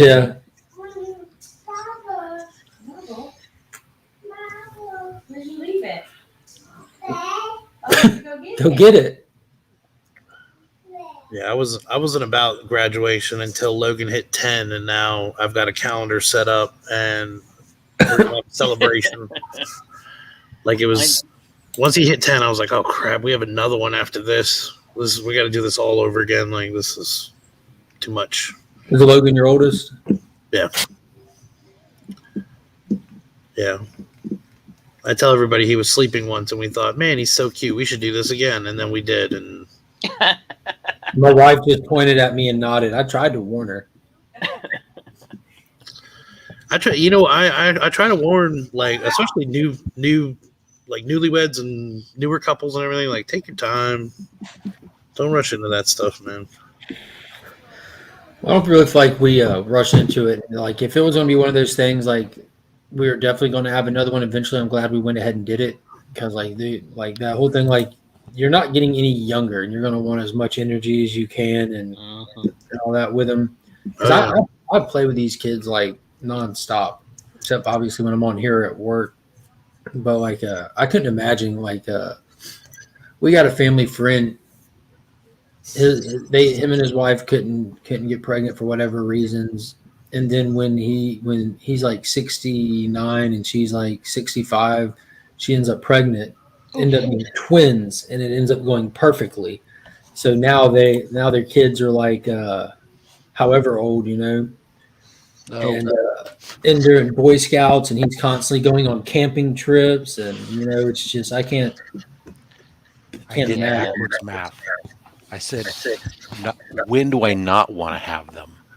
Assume that I have 20 at 20 years that they're there, and I go at 50, I don't want them anymore. That means I need to have them by 30. Mm-hmm. That was it. Now I am approaching 50. My youngest is a senior, about to go off to college next year, and I will be done. Right. And it'll be celebration. Mine is in his first year at school, and you know, it was funny. My brother, who's 3 years younger than me, he was the first to get married. And then when I got married, he's like, you got to have kids right away. It's going to be awesome. And I'm like, nah, I don't think so. I think I'm going to enjoy being married. For a couple of years, you should. I did. Yeah, I did. Yeah, Andrew and I waited a couple of years. It was, Yeah. I think, exactly 2 or 3 years, and then we're like, all right. It was about five for us, but we got married young. We started Yeah. dating when we were super young. So he goes and has, 2, and fast forward, I don't know, 15 years or whatever, and they're teenagers, and he divorces and remarries to another woman. and wasn't planning to have any more kids. Yeah, put that up. But she had like a heart issue. And they go to the doctor and they're freaking out, like, oh my gosh, because she's in her 40s or whatever. And, what is this? Am I going to have surgery? He goes, oh no, you just have to take this medicine. They're like, oh, awesome. At no point did they do the right thing and go to the pharmacist and say, hey, what does this do? And because the doctor didn't tell him, it negates your birth control. So now he's got another kid that he did. He was like, I'm done. My kids are grown up. I'm done. And now he's, my nephew's what, 5? I mean, you're not done, bro. You have a new one. That's like I couldn't imagine being in my 70s with teenagers. That's a gnarly thought. Yeah. I feel for him, but it makes me laugh because he was all like, you got to have kids young, get them out of the way so you can enjoy life later. I'm like, no, I think I'm going to enjoy life now and have the kid later. So I like to do both, but balance. It's all about balance. It's all about teach them independence. And if that doesn't work, duct tape. Lots and lots of duct tape. You said, Rob, silence is gold, but duct tape is silver. That's right. Right. Yeah. It's not Also, just me. Remy and Rob, if y'all want to DM me your addresses, Rob, I'm putting together those welcome packs that we talked about and everything. So, yeah, no rush or anything, but when you get a second, just shoot me that so I can get it put together. Will do. Okay. And Jeremy, I can go deep diving through your address and my DMs, but I'd rather you just resend it. I've had to do that before. It's not fun. Scrolling all the way through your messages for a day and then be like, wait, did I miss it? Yeah. How many surprises, listening to Warlord and his comments. Yeah, that's what I'm saying. How many it's crazy is like I know a lot of friends who've had similar kind of like surprises, and you know what? It seems like they're always end up being twins. Yeah. It's not surprise, not just once, but twice. Yeah, we're gonna punish you twice as hard, man. I mean, don't get me wrong, you gotta man. stagger it a little bit, so at least you have some help. Right. I mean, I love my nephew. He's great kid, but I don't think my brother had any intentions of having any more. I mean, it's just one of those freak accidents. No, those are things, right? Nothing is 100% other than abstinence, but yeah. According to Jesus, even that's not 100%. Yeah, according to Jesus. Or at least according to Mary, rather. I'm sorry, according to Mary. Say Mary. Oh no, my wife's name is Mary. That's what I told my coach during family life in high school. I was like, abstinence, yeah, right. That doesn't work. Funny how the entire religion based on it is the one who preaches it all the time. Yeah. But sorry, I did not mean to delve into religion this early in the morning. Oh, I don't mind at all. But I've always said, hey, you know what? Unless something happens, if it happens, it happens. And you deal with it. But I mean, so glad, knock on wood. Yeah. not to have knocked on wood and knocked my camera free.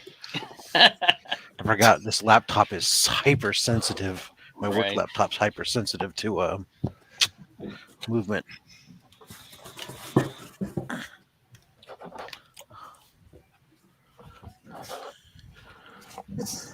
So let's see if I get this thing back on.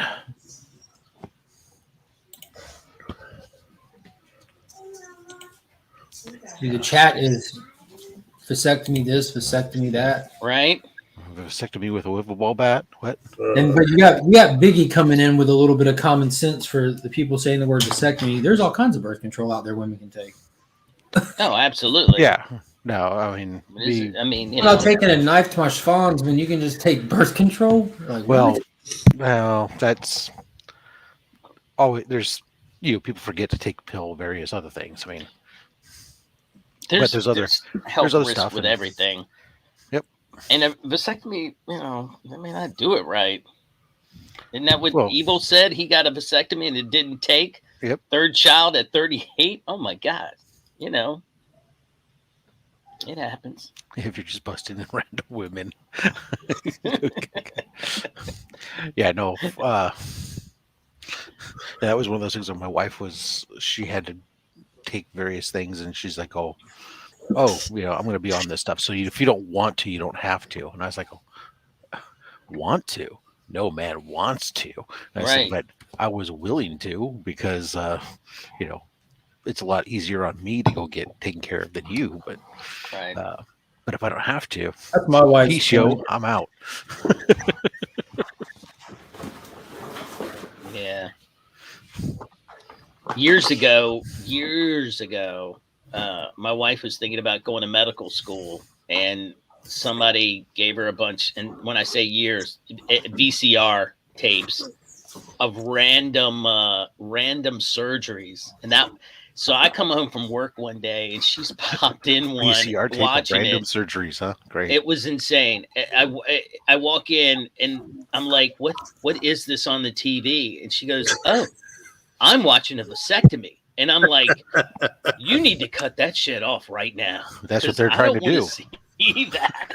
And she started laughing. She goes, "Does it make you squeamish?" I'm like, "I'm gonna pass out." Was it like a training video, or was it just because a camera right down They there? used to have a channel that would do that, like Oh, just really? show operations. Yeah, I don't remember what it was. I know my mom was obsessed with it though. Well, I'd this go in was there, they're operating on some dude's knee or something. I'm like, come on, man. That's I mean, because I remember, one of my jobs in my past was I worked in a video duplication lab, and we would mass produce training videos and whatever else. And I saw a lot of medical training procedure videos and surgeries and stuff. I was just wondering if it was like one of those or if it was. It might have been. I mean, it was, it's when she was thinking about going to medical school. So I'm sure it was probably something like that. Good morning, Ryan. How are you today? Doing good, man. How are you? Doing good, doing good. We're just talking about vasectomies. How are you on vasectomies? What's your thoughts? Oh, I think it's awesome. Just that's it. They're awesome. I'll take two. Big fan. Big fan. How is the Hyundai accent riding? Well, it's still out of service, so it's not riding anywhere. It's not riding anywhere? No. My dad, he's working on it, so he took basically the whole engine apart at this point, and then he was like, "Oh yeah, me and your mom are going on vacation for 2 weeks." So see you later. yeah, so now the engine is just like laying out at his house. I'm like, even if I could find somebody to fix it at this point, like I wouldn't even know what to tell them. Man. Like, just go pick up all 900 parts. It'll be fine. Yeah, the thing I posted the other day, my buddy Irving on Instagram, I don't know what happened. That engine just blew up or something, but it's going to cost him like $6,000 to get it fixed. Yeah, it's pretty bad. So he's selling a bunch of stuff. Yeah, I saw when you shared that. I didn't have a chance to pop in and look at it. You said it's just a claim post? Yeah, I bought he had a Deathstroke Terminator, so I bought that one. He has the Flashpoint. I can't remember what the cover's really cool. I wanted to get that one, but I'm saving my pennies for Comic-Con, so I just bought one. Yeah, I'm trying to sit on my purchases until after the Jason David Frank signing.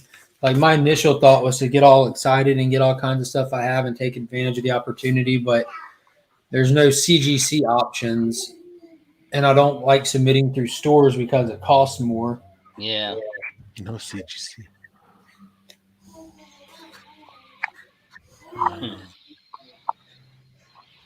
Okay.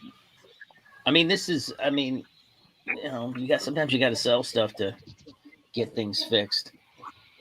I try to not sell stuff to get things fixed. Yeah, but we call it an investment for a reason. What do you mean there's no Jason David Frank options? There's one at CGC. Well, maybe because you only do comics through CGC directly, but there's one that everything's due October 15th. Yeah, well, that's the kind of the go-to books for if you're a Power Ranger fan and you collect the comics. The kind of go-to ones that hold value are like the issue. Hey, Finn, are like the issue zeros, the 1 in 50 and the 1 in 100, which I have multiples of each. And I was going to take all of them and get them signed and sent off, but now that it's just CBCS there in person, I'm only getting one set signed. Oh, at an event. Okay, so as you're saying. Yeah, it's going to be here local, like 10 minutes up the street. It's really annoying is actually you look at the CGC mail-ins right now. It's almost all actors. It's like Chris Pratt, Simu Liu, Jason David Frank, frickin' Sebastian Stan, Amelia Clark, Kit Harington, Peter Dinklage, Gal Gadot. At the same time, like I understand like where comic people might get upset like about how many or these are people that you would be seeing at cons over the course of a year. Yeah. Spread out here and there. So yeah, it's not just like I don't know when this dawned on me, but they're not just like trying to placate the comic creator market. You know, these are the people that us as fans typically have common interests in these things as well, and they're just making those options available and getting their piece of the pie for it. So I'm not mad at them for it. Well, the actors, you mean? Yeah. Well, the actors are those are ones that are actually being primarily facilitated by another company that then CGC just partners up with them. Yeah, it'd be cool if you could send stuff beyond comic books as well. You know, like when they're getting these people from pop culture coming in to do signing events, it'd be cool if there's a way to send I think you can if you go through instead of going. So, like in the example of some of these, they're partnering with like Ace Assist and KLF Sports for some of these things. So it's like instead of going through CGC where they're going to be strictly just the comics because that's what they do. If you instead went through one of these other companies or facilitators that works with them, then you probably can. Well,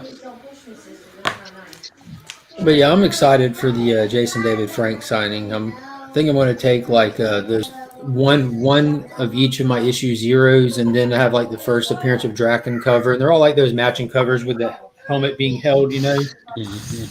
And then I have this exclusive from it's called Fanboy Film Expo, and it's probably my favorite Power Ranger cover that's been done.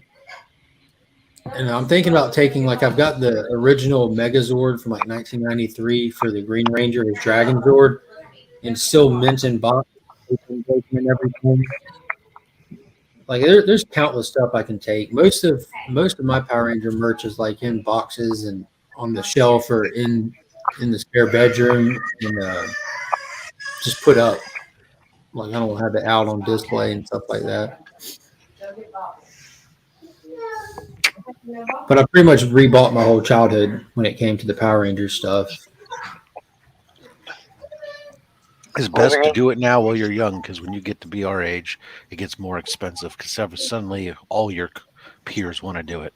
Yeah, and not you just all that. stop buying the same stuff that I played with when a kid. And when you were and I were the same age, it helped me out a lot there. Okay, Digger, I'm looking at you. Yeah. The Power Ranger stuff, if you find it like mint in box, it's still not cheap. Even finding like the Zord complete with the box and everything is still not cheap. Like that Green Ranger one goes for like $350. I mean, well, that's not like thousands of dollars, but everybody seems to think that everything is a super great collectible, but new in box is new in box, right? And if the box is in good condition, because I just did it the other day. My youngest decided that is back into Monster High dolls, but wanted them new in box and stuff. And it was like I was sticker shocked to see something that was like 5-7 years ago. You want how much? Yeah. Well, the Power Ranger stuff, that was like the biggest toy wave craze that has ever happened. And most of those things came out and got played with and beat around and little pieces broken off and stuff like that. No, that was called Star Wars. Yeah, you think it would be, but no. Back in the 80s. Yeah. Like It comparable was to Matt. its time, maybe all those No, little we lightsabers. didn't. There isn't a the collector's market wasn't there yet. I mean, there were some, but it wasn't like it was. Oh my god. They were being played with, and we Luke played got caught on hard with those. fire. We Oh played man. hard with those toys. Yeah. Look, it was Luke versus like 3 G.I. Joe figures. Yeah, we In the plus sand, Evil on Knievel blocks. rolled on top of a couple of Oh. them. Oh yeah. Stompers, good stompers going over them. You playing in the set, and we played with them Star Wars outdoors set was- too. My Star Wars set was obliterated. I mean, we had Star Wars versus Battlestar Galactica. Oh yeah. Yeah, My so, I buddy's mean, GI Joes. We went out to he lived on a farm, man. We set up outside on different ends of the field and set up your own bases, and you'd come at each other. There's a swimming pool. Freaking all the boats would go into the water, right? and stuff. I mean, that's because that's why it costs so much to find one that's in good shape now. Because, man, I know we destroyed at least 5 Evil Knievels because I had 2. My friend across the street had love an 2. Evil Knievel stunt cycle. That'd be like, so awesome. You know, I love that damn thing. I don't know why it wasn't that great of a toy, but damn it, it seemed like it was cool as all hell. And then if I wasn't jumping my bike off of something, Evil was jumping his bike off something. And like I said, and I had 2 GI Joes, but the kid across the street, man, his parents just loaded him up with Joe stuff. I didn't personally have any Joe stuff just because, for whatever, it was really weird. So growing up, my dad was a cop, so toy guns not allowed in the house because it was like didn't want any chance of kids getting confused and stuff, and a lot. So stuff like GI Joe and stuff. Also, for some reason, my mom was like, "Oh no, it's too violent." But Star Wars and Battlestar Galactica, those were straight up okay, though. I guess because the stormtroopers couldn't hit anybody. You know, I don't know. But nobody has a lightsaber in their, sitting around. It was a really weird, but I was fine with that. So Star Wars was super huge, and so me and all my friends, we all down our block, it was all Star Wars, and you'd bring everything out into the yard because they'd bring theirs down, and you'd bring yours out, and you guys would all play together for hours. You didn't play inside; you were outside with those damn things. That's why they're so expensive, because everybody played them to death, and if you had one in a box, it's worth it. I mean, you're paying because it's literally vintage. We're vintage, Rob. Right. Well, that's why most of the stuff that's vintage that's on card still is like Return of the Jedi stuff. You're not seeing stuff. Or like when I did see, like I saw an R2-D2 on card with the original from the original Star Wars release, and it was a beat up card and everything. But man, they wanted like $2,500 for it. It was probably not that far off of what it was really worth. I have some of the blue ones. I had them all. I had the blue, the red, the green, the yellow. I had the entire series, and I don't know, somehow the blue one survived, and my mother, I think, just threw away the rest of them. Oh, the Transformers. Yeah, Transformers was another one that for some reason we weren't allowed to have. For some reason, we built a lot of them out of Legos, which was really creative as a kid. Before all these sets, was that anything we couldn't have, so like Mask or Transformers or stuff, we just built them out of Legos. But eventually, I think we got a couple GoBots because they were like the same size as Hot Wheels, and Mom didn't know what she was buying, I think. And then later on, we tricked my grandma into buying us a Transformer.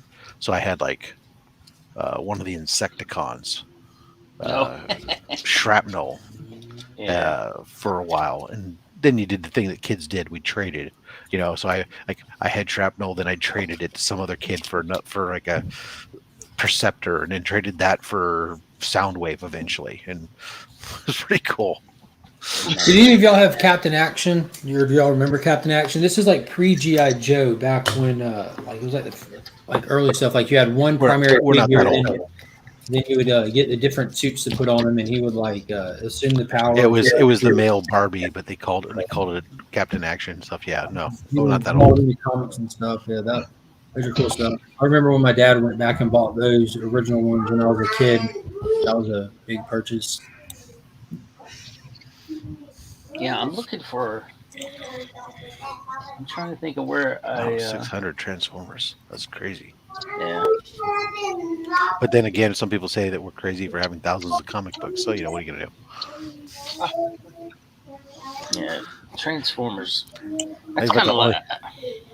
The only thing I get that's toy wise, it's other than all these stupid Funko Pops up in my the rafters of my garage. I did get an entire case of GI Joes from the 90s that Boom! Look at him dropping that member money. Hey, just so you know, because I'm a Link Squad member, part of that's for me. Well, to be 100% honest with you, I think 100% of the channel is a Link Squad member. We all chipped in 50 cents for that. Yeah, it's from all of us. Yeah, I feel like that's some of my money coming right back to me. There you go. I appreciate that, DJ Links. And I think tonight is the return of In the Mix with DJ Links, where he's going to be giving his Venom reviews and what have you. I know Tyler's going to be on there. I forget who else is going to be on there, but I'll definitely be hanging out. He did say that he expected to possibly go over the hour mark, but at 10 o'clock tonight, you know what to do. At 10 o'clock tonight, I'll be hopping over to Blasting and Sashing Comics, where I'll actually be a panel guest reviewing new comics with Huey, Joe, and Mike tonight. So I'm excited about doing that as well. It's an awesome Friday lineup. So what we just proved is that the YouTube membership game is a Ponzi scheme. Yeah. These guys do not have to be jealous. You can go down and hit that super chat button yourself. Super chats are available. Well, I definitely appreciate it, DJ. Yeah, when you're paying, you can say whatever you want. Splash in the pot. And for those who don't know, let me shameless plug myself here. You can join the Legion and become a channel member now. Just hit that blue button below, and all the rest of the details are listed. It's not complicated, but there's some kickbacks and some perks in there, and I'm trying to kind of update them and iron it out as we go to make it as interactive for the people that participate in the channel as possible and all that good stuff. It really is true. My wife was getting ready to leave me, and I told her, but honey, I am now a member of the Legion of Comics. And she decided to recommit right then and there. Oh, that's awesome. That's funny. When I launched the membership, it made my wife want to leave me. So you're going to spend even more time on that and leave me to take care of both of these by myself? Yeah. I thought we were partners on this crime. Yeah. And then you said you can have half the money, and she said, all right. In all sincerity, like I hear people, like I don't hear a lot of people complain, but you do hear people complain here or there. Oh, YouTube doesn't pay this or da da da da da. Well, I'm not doing it for the money, for one, and for two, like I don't think it's bad for doing something that you enjoy doing. Like I was surprised to see like what kind of numbers came back in from it. Like I'm not trying to quit my job by doing YouTube. I'm just doing this for fun. You know? You're the wrong sex to do that.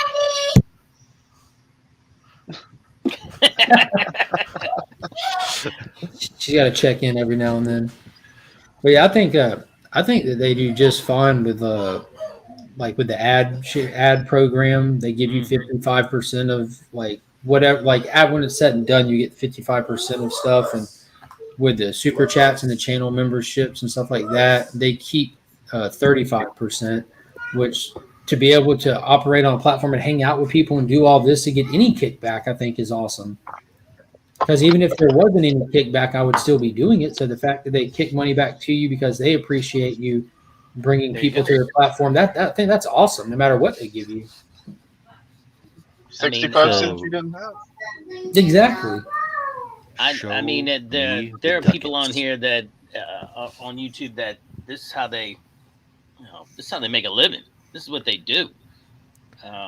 Which blew my mind. I watched a breakdown. There was a couple that was building a container ship house, and I saw their membership just growing and growing and growing. And then somebody did a breakdown of what they got paid by YouTube, and I was about, well, no wonder they don't. I was like, how do they film all this? They have to have jobs. how are they doing this? And then I realized, okay, because YouTube is paying them. Good job. I mean, well, there's a lot of those people that like are those they go viral like every day with their stuff. They're really just like at this point, just the way that they live is conducive to YouTube just naturally. There's a lot of just who they are that goes into it being what it is, and they're able just to kind of catalog their day. They're social media savvy. They you see a lot of younger than myself people that are just naturals at it and doing big things with it. But can you imagine Young girls are big things. me and the owner of Dead Media were talking about this. Like, can you imagine like the pressure of living in a flash pan? Basically, you come in hot, you shine bright, but the next thing is right around the corner. If you aren't the next thing every single day, your livelihood is gone. Like, no matter who you are, there's no way you're the next thing every day. That's why it's no substance. Yes, I am. Okay, I mean, there's no substance to it. When you're as dapper as me, you're always the next thing. If I can make a job out of sitting around and BSing about comic books, absolutely. But I definitely enjoy my job. I enjoy doing both. You could own a comic book store, sit around and BS about it. You can probably not make a good living based on what we've seen and how many have closed up. Whoa. The lack of margins, but hey, you could. Yeah, I don't know. I just thought it was interesting the breakdown the guy did on how much they got paid based on their memberships rising, and I didn't realize it was so much that they could pretty much at least do what they're doing, which is fix this try house. To make a liar out of me and because I've said that I wasn't going to ever monetize. Now you're making it sound interesting. Well, I mean, it's also like Mark said. I mean, they got to post a video almost I think they posted at least twice, maybe 3 times a week. And but you're doing that now too, so it didn't really matter. Looks like Tyler's backstage. Yeah. Get rid of that panda. Just get rid of that Patty. Why am I big? Breaking news. Breaking news. Lee got his package from the community. You like it? Yes, he did. Did the community get Lee's package yet? Not yet. It's coming. It was taken one day. But spoiler alert, there's a package that I'm mailing off to you today with stuff for Lee in it as well, so you can start adding right back. Yeah, I already have a package ready, or not ready, adding up to another package. What's up, everybody? Yeah, Lee cried. You're saying that you can take Mark's package and your package and put them together? Yeah. Along with other people, I've got Scott's package. I've got stuff from Rob's package. Bearded Comic Bros package. I'm just really and I need some stickers from you, Remy. I need a package from you, and I can put everybody's package in a package, and our package can be one. That's all I've ever wanted. Yeah, thank you, DJ. Yeah.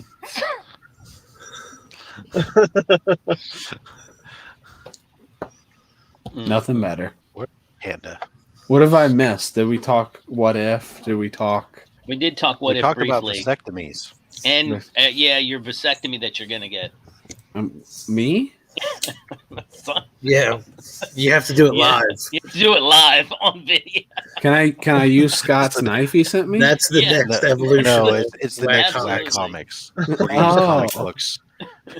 That's your next whack hack. Whack vasectomies. No. we got off topic of comics. Here, look. I read this. It took me like 3 minutes. It was good. Comic Vet said read it, so I read it. He also told you to watch What If, remember? Yeah, well, I mean. He also told me to wash my hands before I read that eat, last night too. I loved that. I thought it was amazing.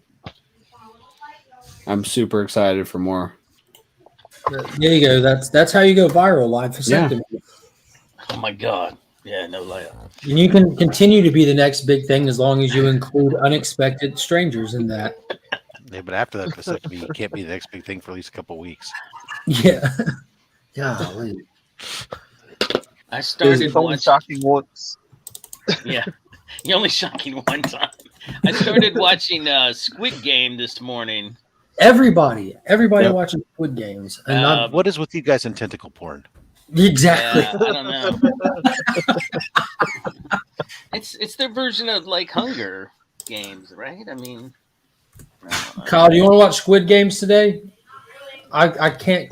People won't shut up about it. Is it calamari? People shut up. Yeah, it's really good. It's about people going out and going calamari fishing. Is that what's that? Remy, have you watched it yet? No. That's fine. That's good then. From after today, moving forward What until is this it? is blown past, it's just me and you live, buddy. It's just me and you. I ain't never seen I that. I haven't don't know what the watched hell it this is. That's why I'm making fun of it. I We're don't know. It's, anti it's Squid just Game. it's a Netflix Anti show. Squid Gamers. It's a South Korean Netflix show where a bunch of like poor people are down on their luck. People who owe money to people are Is it me? put into like a game where they can compete and basically get money. Some of them are like degenerate gamblers, though. You know, I mean, it's Yeah. not that they're down on their luck. Not These people everybody were- is. Yeah. I mean, you Some know, people are bad people. There's definitely right, and they it's just a lot wanted of people. they wanted the money, and they compete for the money. But what the thing was they got out there, and when they say you'll be eliminated from the game, Yeah. you're eliminated. You're done. You don't have to So owe real or pay quick- anybody back. Real quick, a big thank you and shout out to Flo Dameron with a $4.99 super chat. LOC Hangout, the perfect hangover cure. I'm known to this hangout is known to cure a lot of things per DJ bad Win. vasectomies. Yeah. I got to go with freaky on this though. Squid billies are nothing, man. I don't know. So your Squid Games just sounds weird. It doesn't sound all that entertaining to me, and I'm not going to fire up another Netflix subscription just to watch. Well, yeah, no. If you don't have it, don't. If you don't have it, no. Yeah, don't. But sign up it for is. I would say it's great. Like I'm loving it. I just started it, and I'm on. I only have an episode left. I've been watching a lot of Korean shows, probably for like at least 2 years. Well, they're not naked in this one. This will be vastly different than what you've been watching. Yeah. No. Last 2 years. Sometimes they're naked. You know alone in the dark with my Korean movies. The thing about them is they don't they're like England. They don't do a lot. Their movies don't have a lot of gunplay. So they just make up for it with like wicked knife fights. They don't have a lot of guns in the culture. Right. It's not like you can There's go a lot to the of guns in drive-through and this. pick one up like you can here. You know, so I mean their movies have amazing knife fights and stuff. And there's one the title, like I'm sure the title in Korean is like some really cool thing, but when they put it in English, it's like I picked up one. It was called Bad Guys. That's it. That's the title of the movie, Bad Guys. And I'm like, all right, I'm gonna watch it.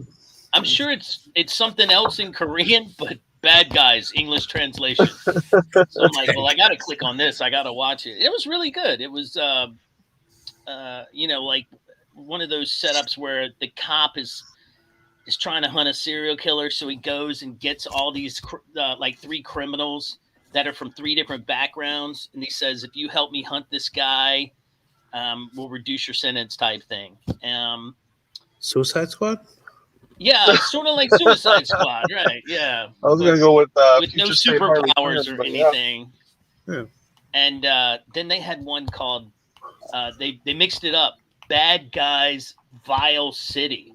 And I was like, oh, well, now it's got a Vile City. I They're gotta extra watch that. bad. Extra bad. I thought it was That going to be pretty bad guys, good guys. That was pretty good too. But yeah, Bad Guys, Vile City, still bad. Still bad. It sounds like But the Grand Theft guy- Auto. Even badder guys. GTA, Bad Guys, Vile City. The guy that's in the Eternals movie coming up, the Korean guy in that, man, he's a beast. I mean, I guess I'm missing this. I just don't get the appeal, but that's all right. I mean, he's kind of like their I'll just version sit here of in the corner as a Stallone crotchety and old Arnold, man man. Korean Yeah. Arnold. Tell you, He young just whippersnappers everything to is get off my lawn. punching. So I don't know. I liked it. What is she? Yeah, I don't know.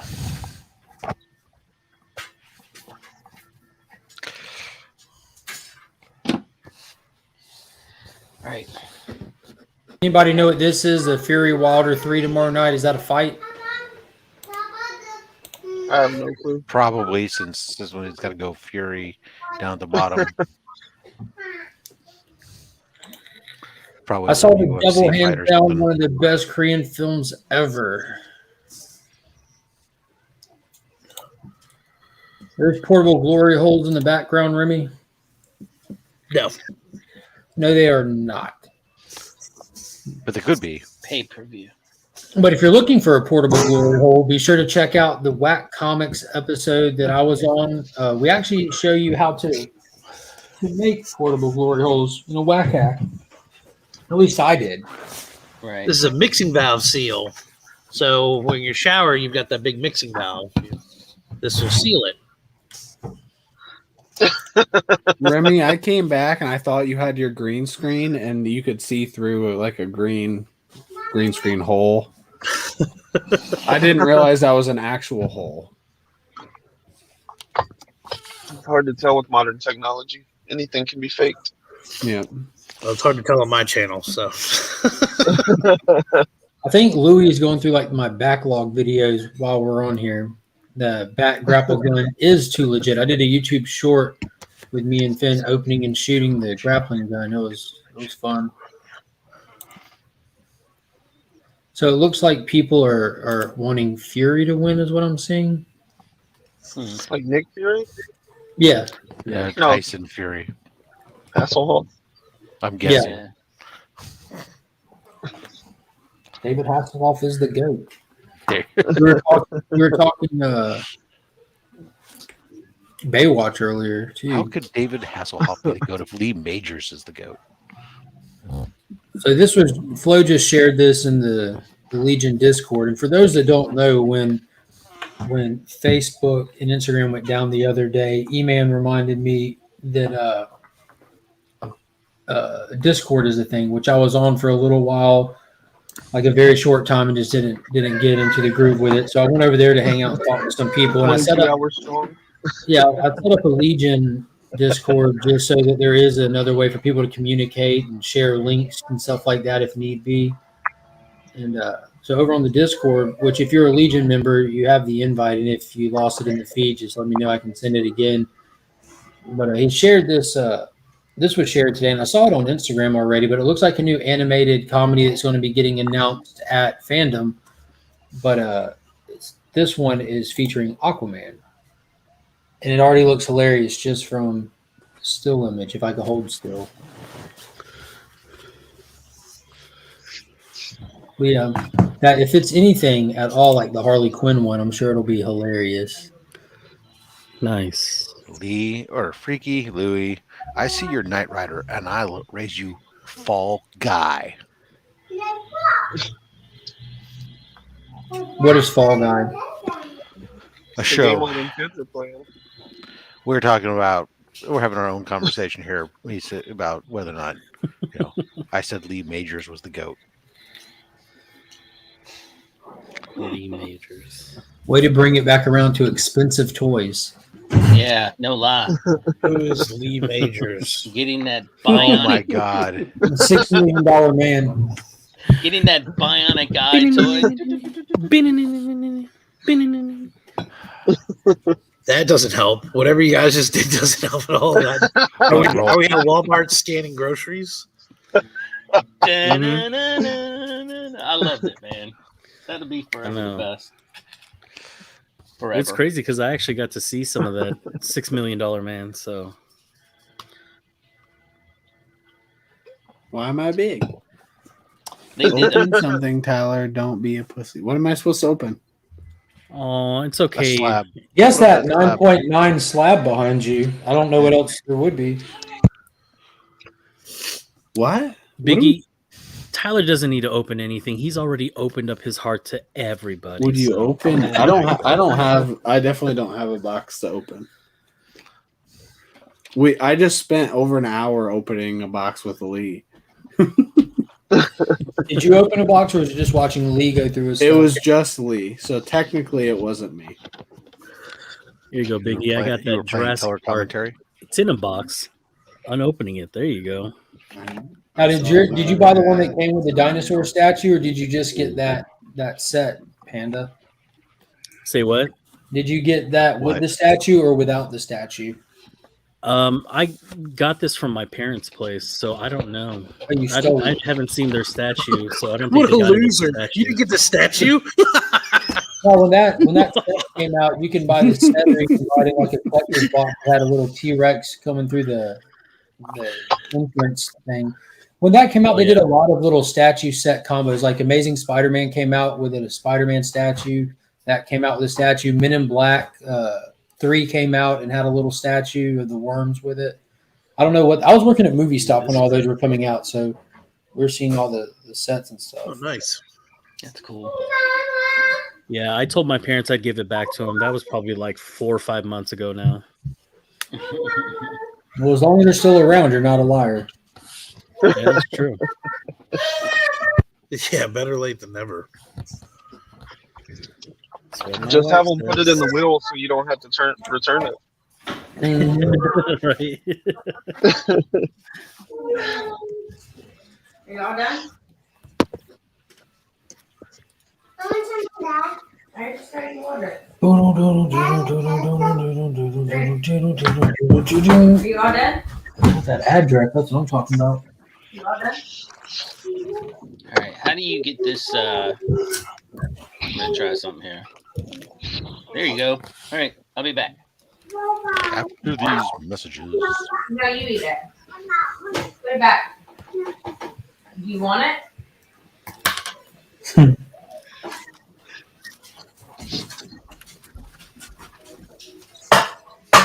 Did exciting anyone, part of the show. did anyone read The Go Me You quiet. Love in the Dark? No. I didn't get a What chance is that? to read Tyler, it. you don't have to stay in the dark. I'll love you just the way you The are. Me You Love in the Dark was really good, and it is getting like super creepy and awesome. I thought I saw you say it in the Thursday night chat last night. Wasn't that the read of your the week for you? It was that or A Righteous Thirst for Vengeance, which I also ended up reading last night, and that was awesome. It is. What's the breakdown of that? So basically, it seems like it's just like a guy going throughout his life, and you're just kind of like learning about him. And then at the end, he goes and he is going to meet a couple at their house, and he walks in on him. I'm pretty sure this is in like the solicitation, so I'm just going to spoil the end. But he walks in, and they're murdered. This couple is murdered. So now he's like, whoa, what's going on? I don't know exactly like a lot about the character. I don't even know if we know his name yet, but it's just like really well written, and it's mostly written through like visual storytelling. I don't know if you read it, Ryan, but I'd really like to hear like what you thought about it if you read it. But it's really good. I'm trying not to cuss. I almost keep cussing, but I loved it. No, I haven't. Is that the Scotty Young book? Yep, Scotty Young. Oh, okay. Yeah, I haven't read it, but I've heard of it. Heard about it. Oh no, not Righteous. Rick Remender did Righteous Thirst for. Scotty Young did Me You Love in the Dark. Evil said was okay, got weird at the end. I don't know. I'm assuming you're talking about Me You Love in the Dark because it did get weird at the end, but I think it's freaking awesome. Did you read Devil Chicken? Yeah, I did. What did you think of Did that? you read that? That was a You fun read it? book. What did you think? Yeah. I enjoyed it. I thought the beginning was a little like, I wouldn't say tropey, but like it was like clearly a riff on, like Breaking Bad and some other stuff, But then they kind of like lean into it, like not really in a meta way, like an in-world way. And so like that made it okay. But then like once I hit that like midpoint twist, I was like, oh man, I'm in. Like this is cool. Like I did not see all that coming. But I was interested in it just because I really like Hayden Sherman's artwork. He did Thumbs with Sean Lewis, and that book was amazing. So I think I basically agreed with everything you said. It's just I loved the art style. I thought it fit the story really well. Just kind of like chaotic with a lot of fun, easy to like characters that seemed it was like a really good like family dynamic between the main character, Yeah. and then all of a sudden he's thrown into a situation with the drugs and stuff that he is not ready for, and he's like, what is going on? And that's kind of what the art kind of represented for me, just kind of like what's going on right now. But Yeah. I loved it, honestly. I wouldn't say the first issue is like one to dive on for the story, because I think we're just getting into it by the end of it, but I'm super into the story. Like I'm ready to find out what's happening next. Yeah, I agree. Like I didn't think the first one like it didn't blow me away, but it definitely hooked me in for something that can blow me away. You know. Yep. I did not read Soul Plumber Evil. I don't know. I hadn't even heard about that. Yeah, I've never even heard of that. I also read Last Flight Out #2. I'm assuming you guys read that. No, I haven't got to that yet. Yeah, I read it. I haven't gone to it. I enjoyed it. It definitely was nothing Was it as compared good to as the number first one. Like no, not even close to as good as the first one for me, but still was great. Like I'm down for this. But number one I thought was like out of this world, and number two was like, all right, that was good. Number one was really good. What'd you I think, think Mark? the only thing that kind of, I mean, I think it did the same thing for me that number one did. The first issue, the story, the concept didn't blow me away. It was honestly how well put together the book itself was. And I think it continued to do that with this issue. And there's elements about this that I enjoyed more, where the first one, what I enjoyed so much was like the kind of world building that they were doing, like the scene setting that was interesting. In this, they were able to do the same thing, but just introduce us to different aspects of the world that we didn't see in the first one, and some of the social structure and hierarchy and some of the cities that we didn't know. So I think it literally delivered the exact same thing that the first one did, for me at least. Like we know that there's warlords running cities already and stuff, and we got kind of like the reveal with his daughter in this one. And it was still like the panel to panel was so smooth in this book. I mean, it's nothing like the award worthy, but it's just a well put together comic.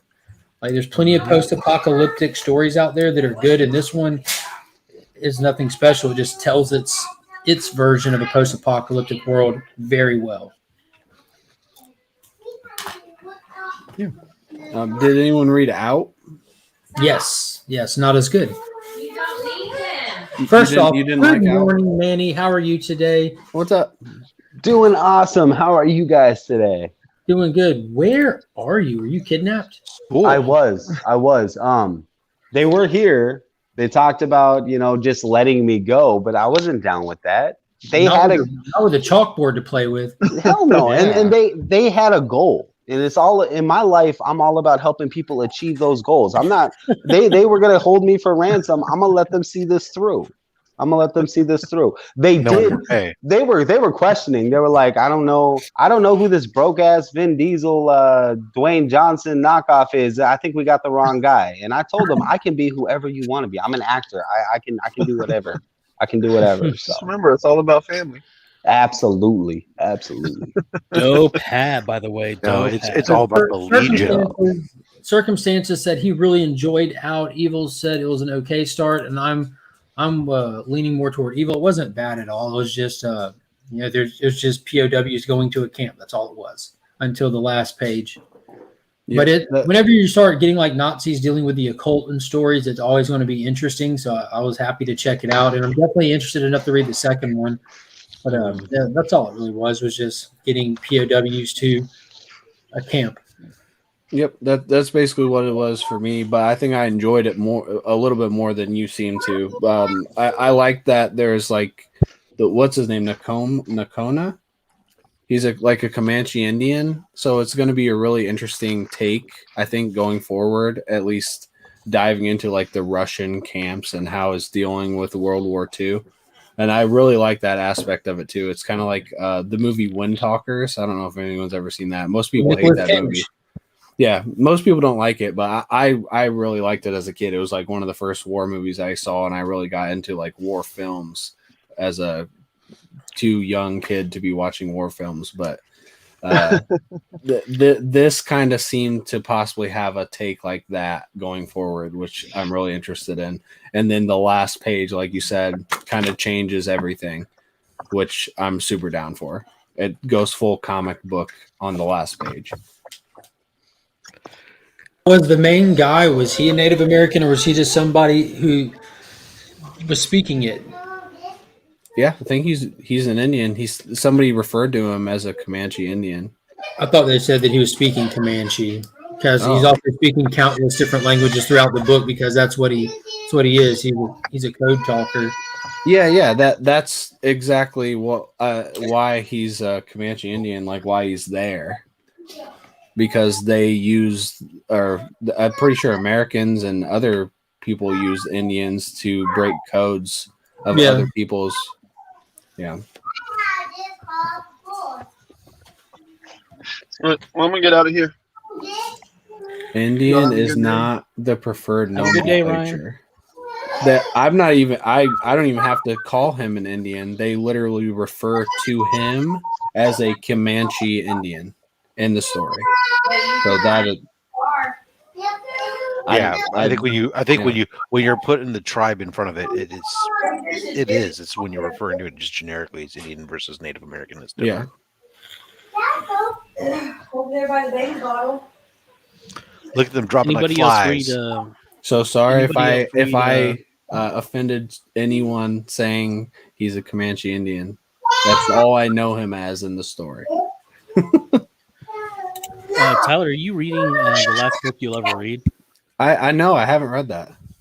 You like it? If you read the last book you'll ever read, how are you going to read another? I don't know. We're on issue 3 right now. Issue 3 just came out, and man, that was a messy comic. Like, I get what they were doing, but man, it was just messy. So I don't know. Still interested in seeing issue 4. I mean, you can already tell where it's going, but I hadn't heard anything good enough to sell me on reading it, so I was just like, whatever. Yeah, I think I'm just gonna continue reading it digitally right now. I have all 3 issues, but man, I just don't know. It was a Big Lebowski reference, but it is written by Cullen Bunn, so. Evil said so they don't know about the last book they ever read either. Well, no one's selling me on it, so I probably won't read it. Yeah, I can't sell you on it. Like,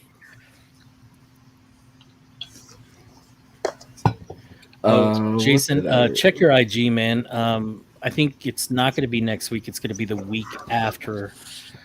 So check your IG inside that group chat for that box battle, Jason, because I don't think Alex is going to be available until the week afterwards. So I think it's going to be October 22nd, 23rd, something like that. Did anyone read Batman: The Adventures Continue Season 2, number 5? I didn't get my copy yet. My LCS just got their DC stuff yesterday, finally. Negative. Well, I have not been reading it at all. It's amazing.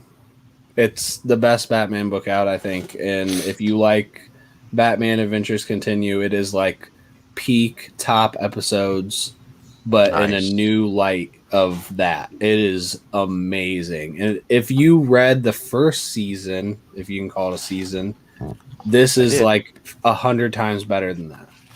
Yeah. I want to say like every issue, but the last 2 issues specifically have been so good. Hey man, how you doing? We already said hi to Minnie. Oh, I didn't. Hi, Remy. Hi, Remy. Oh, scared sorry. him off.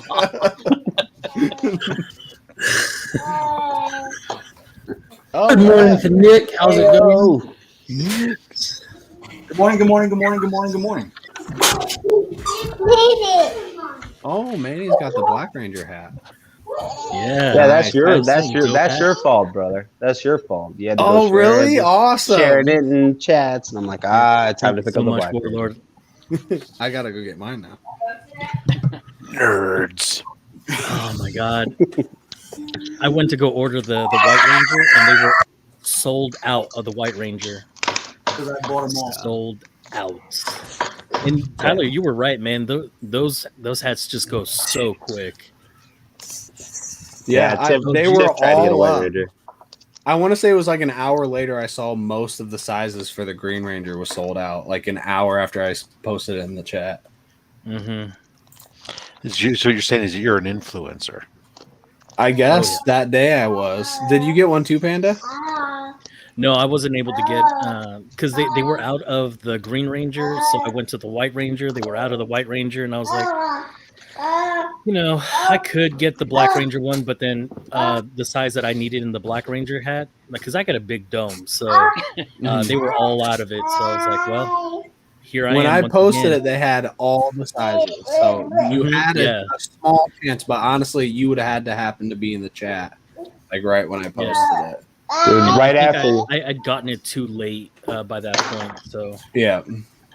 Right after you posted it, I sent Tiff the link, and she's like, "I know, but they're already sold out of White Rangers." So those went really quick. Yeah. I knew they were going to because they did the first time, and I wasn't able to get any of them. Because, well, I think they had a couple of them, but I didn't want Black Ranger. I wanted Green Ranger. Hey, Tyler, have you been reading Mighty Morphin and Power Rangers? Oh yeah. Oh, dude, I don't know why you don't come on. Oh, because it's Steve. Because it's right when I leave for work. Right, exactly. Yeah, I would be. Tell us what you think of the last Mighty Morphin, number 12. It was great. Oh my God, we're learning so much about the what are they called? The Eltarians or whatever. Eltarian. Oh man, Mighty Morphin. It is literally just gotten better and better, and then it has made all the other issues better than they were before with what we've learned. And then the end of this issue was epic. Also, like everything with Billy and Kimberly, it's every single character has their own little story arc going on, and I'm loving all of them. Except for Rocky and Adam. No one cares about them. Yeah. Aisha plays a small role, but then those three are just still the forgotten ones that came in too late. Yeah, but that's okay. Still cool it's still to see so Adam good. and all that. The only thing I can think about with Adam is when he goes, "I'm a frog." Yeah. Yes, you're a frog. Yeah. Like Yes, the one you're you a frog. kiss. Should I do a head sentence? Oh man, I love that movie. All right. Sorry, Nick. What's up, man? No, it's okay. It's Friday morning. I'm going to get cut off probably like 37 times this morning. Just my thing Friday morning. I just wait for Nick to talk. That's when I try to talk. That's the best time to talk. Just about to say how I missed Tyler all week. I haven't really seen him. Haven't spoken to him. Yeah, I don't know. I wouldn't say I haven't been anywhere. I just haven't been on a lot of streams. Just the one, really. So did you just get off work? I got off like a couple hours ago, but Lee got his package. Oh, that's right. That I sent him. So we were unboxing that. It literally took over an hour. So you got off because Lee opened his package? Yeah. As soon as I got off really fast, and then that makes sense. Lee's package. It was seriously so big. It was such a big package. Did it have any dick in it? It was heavy. A little bit of dick. I mean, you gotta have a little bit of dick. Oh, I would think so. It was like 43 pounds, though. Have you, Damn. Rob? Have you asked Tyler about the eggplant and his Jim, don't choice on the start this eggplant? again. Wait, which thing? Which way it goes? I was there for That's where it started. It started on Wack Comics. Okay. Everybody got squeamish when I brought my youngest in to weigh in. God. I never knew it was debatable which way the eggplant went. I always thought the eggplant with the stem out, because the stem is like the head of the penis. You didn't think that was like the foliage, like that No, should be? I never thought It that. should be the other way around. Like how right? does yours? I mean, I'm not trying to get too personal, but how does yours look, bro? Like I've never grown hair down Like a there to popcorn even shrimp. understand that. I've always been just like Manny, are you hair. saying that yours Hey, Mark. yours starts off skinny and swells at the end? I'm still hoping to hit puberty. IG me when this So conversation's done. once I hit puberty, I'll Nick's know a what it's zucchini like. man. Once I hit puberty. Hey, I'm cool too. Let's talk about something. Let's talk. Yeah. Black Ranger boy. that's the lesser Black Ranger. From the uninitiated Mighty Morphin fan. So you're not cool, Remy. That's No. Isn't that kind of, Right there, man. Straight up. That is ghetto fabulous. isn't I was that going to say, racist? Nick, you got a lot to relate to Walter Jones there. He's also missing a digit. I'm gonna see him next weekend, and I'm gonna have him sign all kinds of Adam shit. Like, I'm super excited. You got that high school yearbook picture of Adam?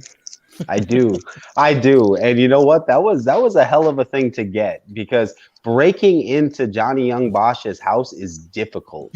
It's very difficult. But he's used to it. My lipstick has been on his mirror a few times. Love that man. He knows the size of your lips already. He does. Christ. What's going on? Let's talk about. Did I read that right? Pocan Joe is doing something amazing in the evil lair. Yeah.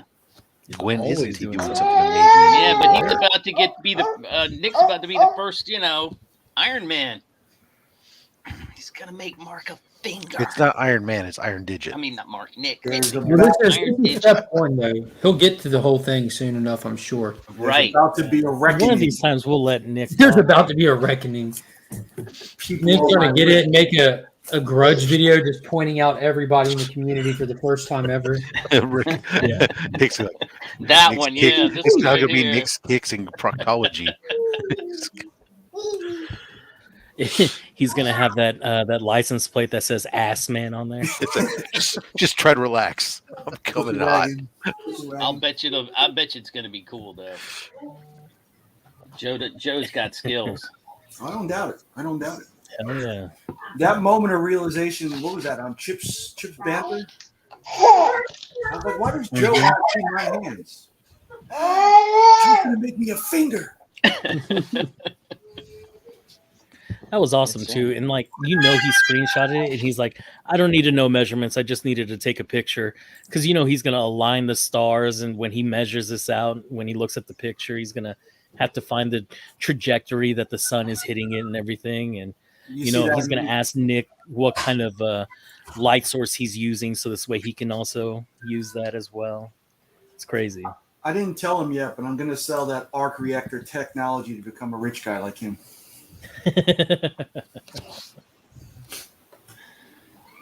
Super finger. That'll be cool. Dude, I hope that finger does so much more than just point. I hope there's a fork that comes out of it. It's just one of those Swiss Army knives kind of thing. Some chopsticks. He might have it. It might be detachable and put in different. That's exactly what I was thinking. Right.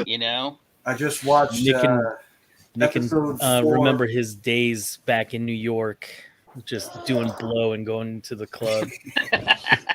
Coke spoon on one side, a heroin needle on the other. I just watched episode 4 Just a lighter. StarGirl, where his hand detaches and flies and kind of knocks bad guys over. Oh yeah, that's cool. That's what I'm hoping for.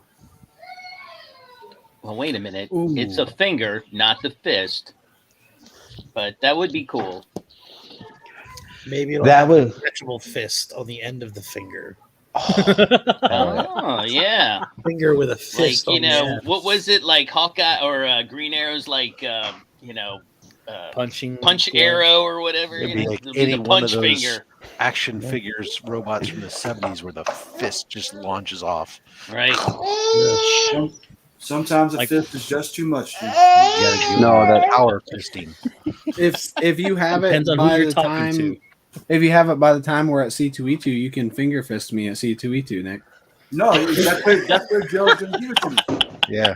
It's going to have a roofie delivery system so he can stir your Oh, drinks. I Bring enjoy your drinks over and drop them in there and take advantage of you. The willing don't need roofied. Well, that's true, but they're only willing at the start. It's when he starts to get They into just the need to kinks. sign the consent form. That's all. Just sign this consent form and hit record. Oh my gosh! Did I just Small Town Collectibles? Did Jimmy the Don? Did he say he was going to C2E2? Yeah, Yes, he is. Oh yeah. So he'll be in the room with you guys with that Cocoa Radiant, or no? That's right. I'll be Well, sitting up there. when he's not down at the bar with me, sampling all the whiskeys. he was on Gary B's channel last night. They were talking about that. He's a hugger. He's gonna come up and hug you. Oh yeah, he warned me months ago. I told him, I said, they specifically put in the C2E2 rules that there was going to be no hugging, and he goes, yeah, fuck that.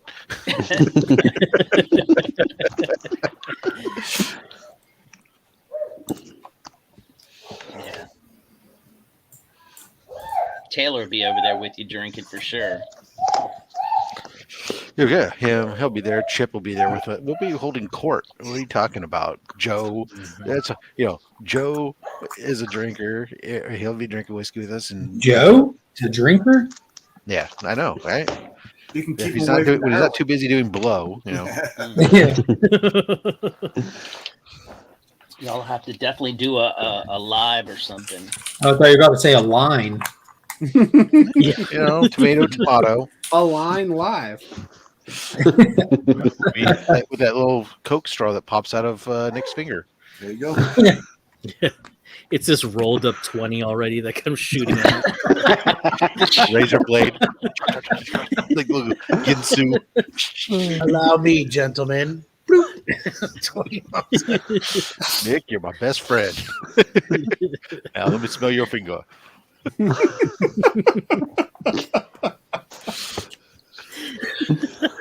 Holy shit. That's the shit. Elon Musk SpaceX hits 100 billion valuation after second share sale. Nice. That's insane. You want to talk 100 about a Ponzi billion. scheme. Elon Musk. I mean, I don't know. Let's see. They're gonna send Anything Shatner up. Elon Musk does, man. He tweeted out a picture of his dog, and Dogecoin or whatever it's called just shot again. It was just crazy, all just from tweeting out a picture of his freaking dog. Like, okay, we just verified he's still alive right this second. So keep it going. Keep it going. That's all we needed. Exactly.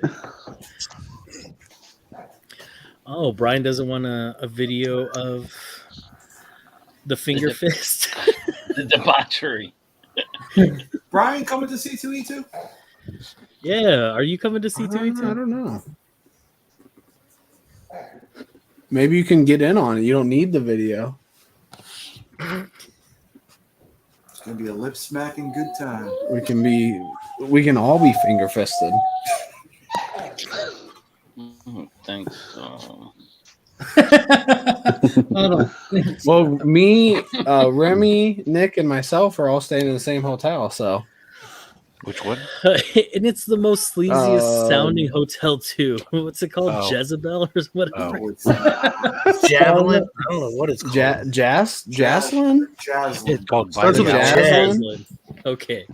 So it still sounds like a stripper. If, no matter if you what. see Yeah, a me little on the bit. street yelling to you It's guys, just like Nick, this is like a block away or something. come find me.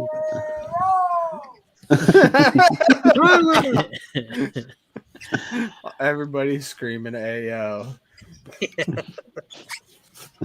Ew. Is it like down the street? Yeah, it's like Mile away, less than a mile away. 3/4 of a mile away. Good room rate, I assume. Yes, it's very affordable. Yeah. But it's a mile away. I don't mind it. I get to see some of the city. Yeah. I'm planning on walking all over the place. Mm-hmm. Kelly, when are you getting there? Look at you, you skinny fuck. We're getting there without Thursday. puffing everywhere you go. Shit. Can you believe this dude, Panda? I know, right? You don't What about know. you, Remy, when are you getting there? Friday. When are you getting there, There Nick? will be a bottle in by then. I'll be there Friday before 1. Okay, I'm getting there like Thursday Mhm. afternoon. I'm planning Yeah. on going hard Thursday night. Yeah, I Joe, think, Cocaine Joe and I will No be there Thursday. tableau. Austin will be there too, I think, early. Yeah, Austin's coming in Thursday. I think we're landing like almost exact same time almost.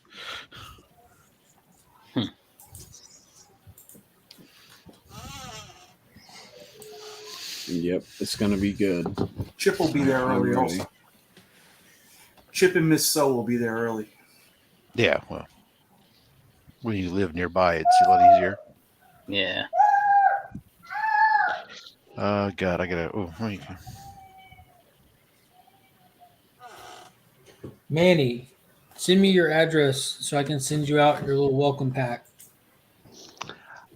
I will do that, Mark. I will do Thank that. you. Yep. I'm doing a post office run here in just a little bit. I'm trying to get as many out as I can. If you got a pen, I can just read it off to you. Over the All air, right, it's give it to everybody. 1220. Well, send Shit, it, hold on, I gotta get an envelope. It's 1313 Cemetery Yeah. Lane. Yeah, definitely send it anyways because I don't want to miswrite anything. If No, I'll it send goes it south, I want it to be your fault, not mine. I'll send it over. Just throw that reference out there. What did you say? 1313 Cemetery Lane. Cemetery Lane. What's that mean? Is that a Scooby Doo reference? No, it's an address of. Oh, Mockingbird Lane. 177B Bleecker Street, New York. New York. There you go. 10013. There you go. Let's see. I'm trying to do this. There you go.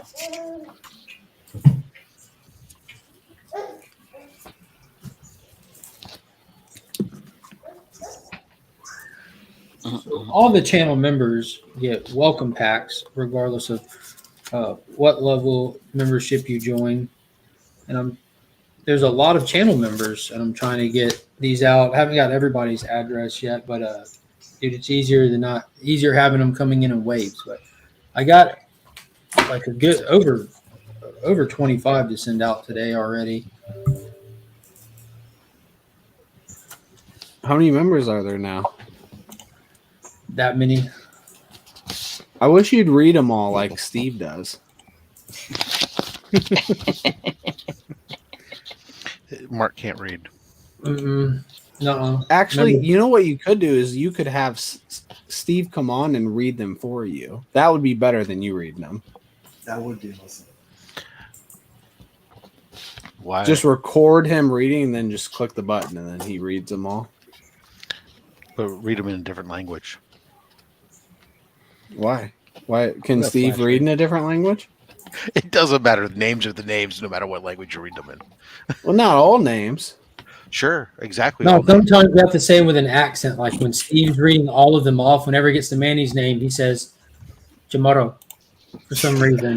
Like, I you can't love it. just say- It's you very can't just Japanese. Roll the R's. Oh, Jamaro. Jamaro. you get double. Guys will get the roll. Maybe you going. can say mine in Japanese. Shimuro. Shattered? Shattered you could say in another language. Yeah, Remy just said it in a Japanese accent. Ooh, chumuru. Shimuro. Shimuro Suma. There you go. People said when I was already bad today for saying Indian. Why is Referring Japanese to a a slur? So many. I don't know, but I didn't think He's doing Comanche imitations. was either. You said you're Mexican. Is there something else we can call you? Because you know, I am Mexican. Yeah, but there's something else we should call you. I'm gonna tell you, man. That's like Michael Scott. When I worked at Toys R Us at the warehouse, when I first got there, I said something about that Mexican guy. They were like, whoa. We have one Mexican guy. All right. That guy's from El Salvador. And I was like, okay. He goes, you need to know that shit, man. That's what he said to me. I was like, okay, calm down. But when the World Cup came around, it was like call me the white guy. The one guy would wear his Mexican shirt and the rest would wear wherever they were from, Argentina or and I was just like, damn, they don't play. They do not play. What kind of Toys R Us did you work in? I was at the warehouse, and It's full of El Salvadorians. It had one Mexican guy, a lot of El Salvadorians, one guy from Argentina, I'll be back. several El Salvadorians. Yeah, There was a quota. Like quota? No. How many we could have? That one Toys R Us was El Salvador. I'm sorry, we have too many Noah's already. Ark. Dude, I get so sick of like people because people come up and they speak to me in like whatever language they assume is what I speak. I just get so sick of it. I just go with it now. I'm just done. Like people come up to me in the mall because we have a lot of Hmong people in Minnesota, and they'll come up and they'll be speaking Hmong, and I'm like that. I just stopped arguing. And I'll play it to my advantage if I need to. Like if I'm at like the World Market in Minneapolis and like I'm at a Mexican vendor and I'm buying Mexican stuff and he wants to, dude, if it could possibly net me a discount, dude, I'll La Raza all day, homie. I don't care. You know what I mean? Like what I love is when people are like, you're Hispanic, right? And they're on Chamorro Cinema. And I'm like, my race is literally the name of my channel. Like it's right there. That was the funny thing too. I was like, Chamorro, when he first subbed to my channel, I was like, what's Chamorro all about? So I thought originally he was in the Philippines. Yeah. So I was like, thank you for subbing. I couldn't believe that somebody so far away. He's like, no, dude, I'm in Minnesota. They're not really confused. Don't get it wrong. No one ever confuses me for Filipino either. And it's like our islands are like literally like I can see the Philippines from my house practically on Guam if I live there. But like nobody ever confuses me for Filipino. I'm either Mexican, Native American, Hmong, or possibly El Salvadorian. I guess apparently they look pretty close. So, but yeah, I never get confused for Filipino. Never. It's so crazy because even if you just look halfway dark and look a little bit Mexican and a little bit of Chinese, my mom will go up to you and be like, Filipino? Oh no, okay, I'm so sorry. Okay. I'm just like, all right. The crazy thing is, like, I tell my friends all about my mom and everything like that, and I always use that accent. My mom sounds nothing like that. Right? She sounds nothing like that. She has built up herself this American accent where she sounds better at English than I do. But anytime I tell people about my mom, she sounds like this every time. I'm just like, You've been watching too much Joe Coy, man. Joey Coy does that. Do you know who he is? Oh yeah, but his mom actually sounds like that? Filipino. Yeah, she actually sounds like that. My mom, nothing He like that. makes me laugh so hard, man. That guy's hilarious. I always do that with my dad. Like always when I ever explain something, my dad's like, "Tadza boy, you got to go to that." And like my dad doesn't sound anything like that. Like I must have in my mind been like, I wish my dad was the guy from Rocket Power because I'm constantly like, brother. My dad moved here when he was 2. He sounds whiter than Mark, and it's that's saying a lot. Oh man. Yeah, but I used to we'd unload trailers at the warehouse, you know, a lot of that stuff came from over China, and you get these like little packing slips halfway through the truck, and I'd go over and give it to one of the guys and be like, "Yo, can you read this for me?" And they'd open up flip it over, and it'd be all in like Chinese lettering. And you go, "Oh man, cut that out and throw it back." Yeah, every time they do something like that to me, I'm just like, "Oh, dude, sorry, wrong rice." I'm not that. Wrong rice. Oh shit! Yeah, you're looking for sticky white rice. Japanese person. I'm more, you know, fried rice, chicken with spam in it. My rice is more good morning from Aggressively Relaxing, another channel member. Thank you for hopping in.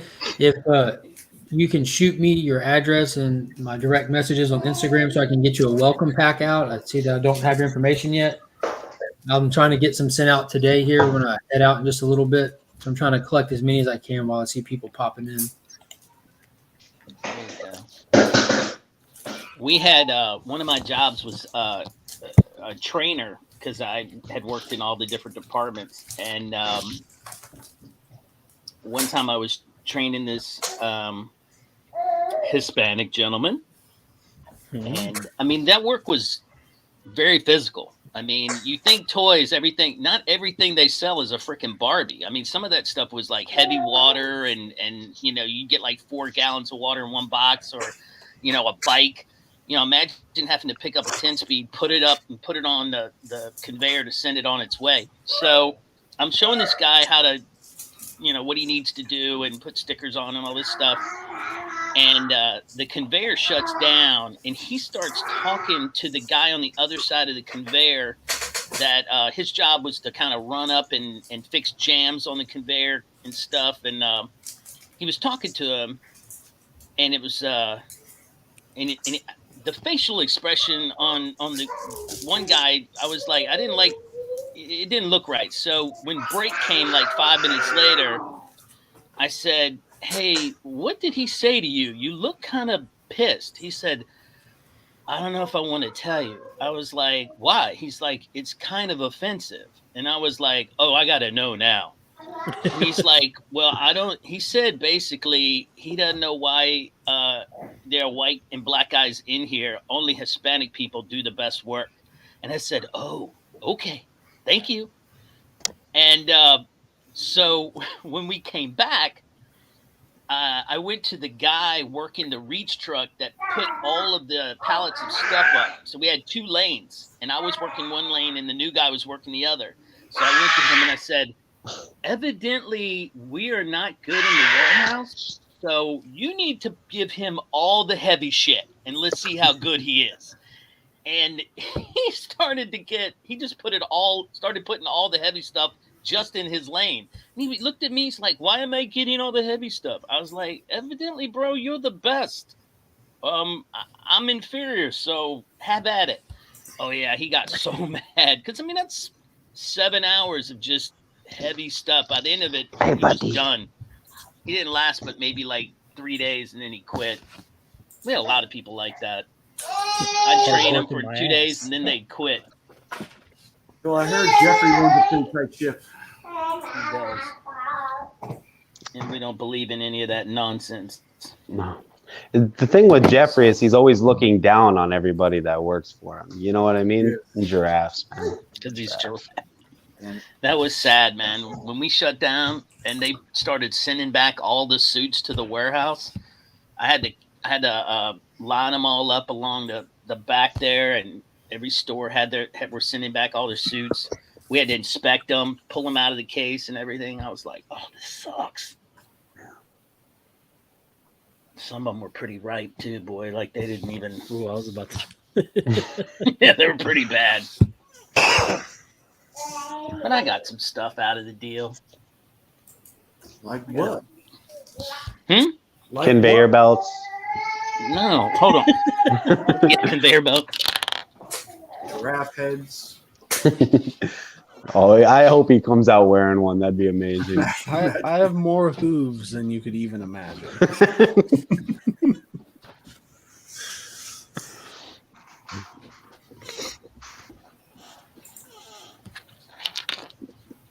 got let's see. I got all kinds of pins. I don't want to pull them all out. I've sold some of them on eBay because people wanted them. But you know, like Toys R Us Magic. Here's Poof. Watch our business disappear. Yeah, here's the little pin you got. You were an R-star if you did certain things, and this is pretty old from like 2000 where, I don't know. I got pins. I got a Jeffrey. Yes. That's what we wanted to see. Yeah. That's what we wanted to see. I got a, they gave us a blanket one year where you know, they gave us a lot of stuff. That's crazy. I got a big freaking bag with all kind of stuff in it. I got the. I hope there's a Jeffrey head in there. No, there's no Jeffrey head. I couldn't take that, man. They were serious about those damn. Look, we tried. We offered to buy one of the damn Jeffreys, and the warehouse manager wasn't having any of it. Now I know what they're going to steal in my Gambit movie, Remy. They're going to be breaking into Toys R Us to steal a Jeffrey head. There we go. There you go. There it is. Where are you getting these things, buddy? Okay, here, take it back. I got this big T-shirt. Yeah, I mean, look, it was fine. It just sucked at the end there. Are any of these like very collectible? There has to be like some random thing you have that's people are dying for. Oh, I don't know. I mean, I had like one of these type coffee mugs that had Toys R Us on it, and that one sold fairly quick. And I had a keychain you only got after so many years. Somebody bought that really quick off of eBay, so maybe those were, but I didn't care. I just, I just put some stuff up. But yeah, a lot of people like these pins, the little Toys R Us, Kids R Us, and oh, I love that pin. Playing to win. Here you go. This was United We Stand. I think this is what they brought out after 9/11. So, yeah. Kids R Us was such a cock tease as a kid because you see the sign, you think maybe it's going to be like Toys R Us, and it's just closed. And some funhouse mirrors. That's some bullshit. I still haven't forgiven Jeffrey for that. Like, he hits me up in my DMs every once in a while to see, what's up? Can we move past this? And I just can't. I cannot do it. I might put some of these in a mystery box the next time I do a round. Because honestly, they're just, I don't need them. Frank Miller is doing an in-house signing at CGC. $130 per like item. he was supposed to. $310 for a remark and $725 for a head sketch. Okay, go play. That's Go get baby. insane. Go get baby. He was supposed to come to Baltimore, but he bailed. That's in 2 weeks, and I couldn't believe it. No Brian Michael Bendis, no Frank Miller, no Simonson. I mean, ugh. So are you still gonna go then? Yeah, because they'll still have like plenty of other people, and I've already bought the ticket. That's true. I'm just trying to decide what to wear. I'm thinking about sporting Nikki's shirt. I really like it. The material on Nick's shirt is really nice. I really like it. So I'm thinking about that's probably what I'm going to wear is my tee. Then people will come up and go, Nick, is that you? Because they can't see anything once you have to wear the mask all the time. And then they'll go, oh, wait, this guy's fat as hell. That ain't Nick. We seen him play video. I pulled out my basketball video. It might be the second time I've had this happen now, where I pulled out my Knicks Kicks and Comics shirt, and Lisa saw it, and she was like, "Is that Nick Shoes and Books?" And I said I had to explain to her that I made the logo, and she's like, "That's not very good." It was Thank great, you. Tyler. It was great. I like to wear the No Good Comics shirt when I have to wear a mask, because then people don't fucking know whether it's me or Justin. So I always try to I make sure I say their name multiple times just to they're like, God, do I call him Justin? Do I call him? And sometimes they'll be like, it's Steve from Team Nerd Herd. That's the safe bet. We'll just pick him, But yeah. I'm hoping he comes down. Him and maybe Morbius too. I'd like to meet them. Justin makes me think a lot. Every time I go in the damn shop, he's like, all right, Justin said I could just get 3. Shit. Well, screw that. I'm getting more. But I try to be more. I've used more control when I go in now to the LCS and be like, all right, I'm not going to pick that up just because it's a cool cover. I'm going to try to just read what I got. So I just do everything in transactions of 3 now. I can't. It's a mandate. The mayor said it, so I have to do it. But yeah, just 3 at a time. There you go. 3 at a time. That's a mandate? Is it really? Yeah. That's Justin from No Good. That's his rule, man. 3 at a time. I don't make the rules. I don't break the rules, though, Tyler. I'm not. Yeah. I don't have balls like not you. Not if you said it. Yeah. That's why Panda only gets 3 Last Ronin books every time he goes on. Yeah, exactly. That's what I did last time. I got the new printings of Last Ronin. I'm not even enjoying it that much anymore, but I'm still suckered in because I love that first one and second issue so much that the new printings look so cool. Yeah, I did the same thing. I got a couple of those printings too. The 3rd printing of issue 2, and I think that was the 4th printing of issue 1 that I just got. Yeah, last week. Yeah. Welcome, Flash Raid Videos, to We Are Legion. Oh yeah, new member welcome. of the channel. That is awesome. Some point. And high steals and deals. Oh yeah. Hello. Station. A couple of other guys in the chat. Mr. Mike from Comic Book Steals and Deals. Hello. Hey, Biggie, you got to break through. 4 days is a good start, man. Just it's all mental. It's all mental. No.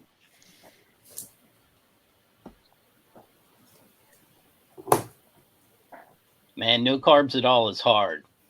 I tried it for like 2 months, and the worst part, I did it in the winter when it was cold, and that's not good because my body temperature dropped, and you need some carbs. You just don't need to be total carbs. It's always the opposite. If you go like vegetarian or vegan and you need that meat. If you go all keto, you kind of want the bread to kind of polish, that other taste. Right. You're always needing something. I just don't. I always go the route like if you don't believe in carbs, it doesn't really matter. Absolutely, the Department of Truth method. Yeah, I don't believe in carbs. Yeah, like, ask me how well my diabetes is doing from doing that. Well, just keep thinking hard. I just don't believe in them. Yeah, I'm no longer type 2. I'm no longer type 2. I'm no longer type 2. See? Have any of you ever had gout? Yeah, I know somebody with gout, but I had that like two years ago for the first time. I didn't know what the hell was going on. I woke up and I was like, "What in the hell is going on with my toe here?" Did you just want to cut it off? I did. I didn't want to, it hurt that bad. I was like, what in the precision is this? And I went to the doctor and they were like, oh, you have gout. And I was like, how'd I get rid of it? And they were like, well, you need to control what you're eating and blah, blah, blah. Yeah, I cut off like all kind of stuff. I have to really watch how much I eat of certain foods. And Is that when you get crystals in your? Yeah, down it usually goes to the lowest point of your body. That's why it's usually in your foot. Some people get it in their knees. taller people will get it in their knees sometimes. The doctor told me as he jammed the needle in my toe with the cortisone shot. That was fun. Mm-hmm. And yeah, I cut back on a lot of like shellfish and all that stuff, pork. Yeah, I don't have to watch how much beer. When they do the cortisone shot for me when I first had it, I just rubbed my foot with all this lidocaine stuff that you can buy online, and I didn't feel that needle go in at all. And I was just like, "Oh, this is nice. I like this." Well, he sprayed it with that real quick with that like like an ice type spray, but the fool put it in, and then he shifted the needle inside my foot, and I was like, I'm like, growling, holding on to the edge of the chair like Wolverine. I'm like, I'm gonna kill this guy. What are you doing? But it, my toe stopped hurting, so I didn't care at that point. I was like, all right. But I guess I won't have to cut it off. Right. The point was when I shifted some of the stuff in my diet, I did lose some weight from it. That was what I was rounding back to. But we don't drink. I don't drink a lot of sodas now. Anyway, when I got married, my wife was anti-soda, so I was like, all right, I don't need sodas either, because she would say, I'm not buying that for you. I'm not contributing to your downfall. I have them every once in a while.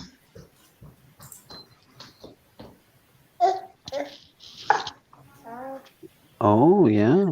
Yeah, flash rate endomyothiacin or whatever it's called. Yeah, that's what I have when I have a flare up, and I can usually tell I'm having a flare up when I'm eating horribly during that week. I'm just like, yeah, probably about Friday or Saturday, I'm gonna wake up and my foot is just gonna be on fire. Yeah. I know it.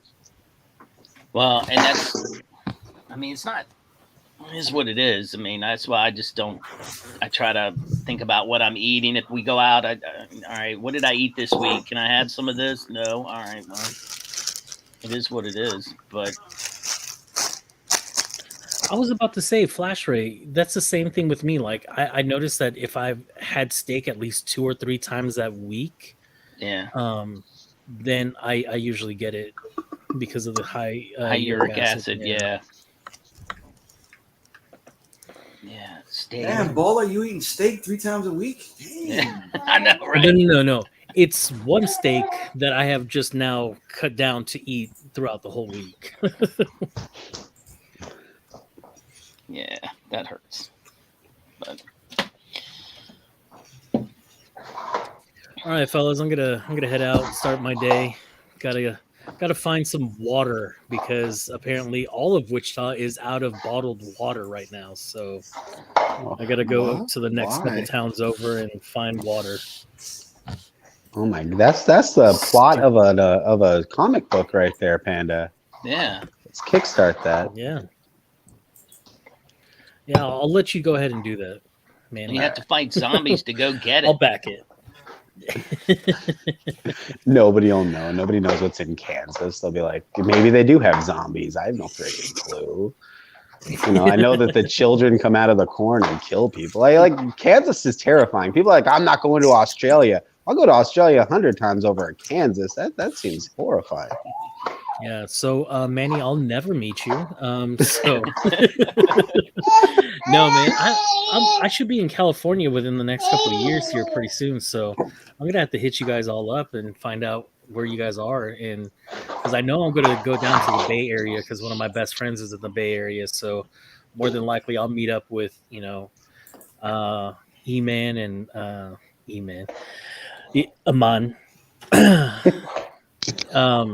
It's so funny. But I'll meet up. I'll try to meet up with everybody that's in California. Ooh, Flash Ray, you're in the Bay Area too. Wait, doesn't he actually go like to the same like Flash Ray? Do you go to the same LCS that Discovery Bay goes to? Because I'm pretty sure I've heard that you guys have gone and comic book hunted together, right? I think Rob lives out there too. Yep. Oh yeah, Rob Fat Stacks of Comics. Yeah, he's out there too. but I'm gonna have to find a way to become a Romanian, so this way he can talk to me properly. The But, guy. all right, guys. Yeah. I'm heading out. Later, guys. Later, dude. When Mark comes back, I think someone's in the background. Yeah, it's Kyle. Oh, well. I don't know how he's awake. I mean, the dude was up late last night reviewing something. Yep, I was watching him. He was on for like 2 hours. Huh.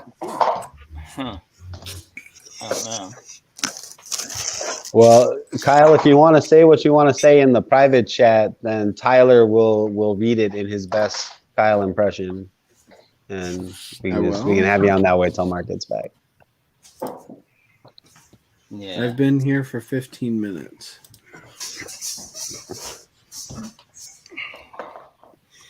So, Manny, what books are you reading these days? Yes. Oh, hold on. I think was. Hello? Hello? I was like, what books are you reading these days? Oh, what books am I reading? Mighty Morphin. Right. I'm reading Swamp Thing. Was that good? Swamp Thing is amazing. There was a little bit of a detour with this Suicide Squad stuff recently, but the writing is still there. Ram V still has this amazing lyrical quality to the way he writes. And the story's been super engaging. I'm just about to jump into Unborn. I read Darkhold this week. That I didn't understand it. I don't know if I'm missing something. Like, is there back issues I'm supposed to read? I know what the Darkhold is from WandaVision and from Agents of S.H.I.E.L.D., but I have no clue. I mean, the book was fine. I followed it. It just wasn't. I don't know. It was like missing. It didn't click. Right? So you're not reading Nice House on the Lake? I am reading Nice House on the Lake. I didn't grab this week. My LCS didn't have this week's, so I'm gonna, when I go make my rounds today, I've got to go to 2 comic shops. So when I make my rounds, I'll pick it up. Right. I read this, which was excellent. Yeah, that was really good. I read that too. I was kind of annoyed. Like, I was like, is there going to be any dialogue in the first half of the book? But it didn't matter at the end. No, it really didn't. So. Yeah, I'm gonna put that on my poll. That's a Comic Vet exclusive. He was like, "Oh yeah," so. But yeah, that one and Nice House on the Lake are really. I'm digging those two. I get the Department of Truth. It just takes me a while to read it. It can be real lore heavy too. Like, did you pick up Primordial at all? I did, but I have not read it yet. I picked up this one. Yeah. Nice. Primordial gives you that same kind of Department of Truth feeling with a little bit of 2001. But since it's a smaller conspiracy, it's like it may be a little bit easier to dig into, I think, than Department of Truth is. I'm 2 issues deep into Silver City, and since it's only 5, I'll knock those out tonight and finish it up. I don't think it goes any more than 5, but it's interesting.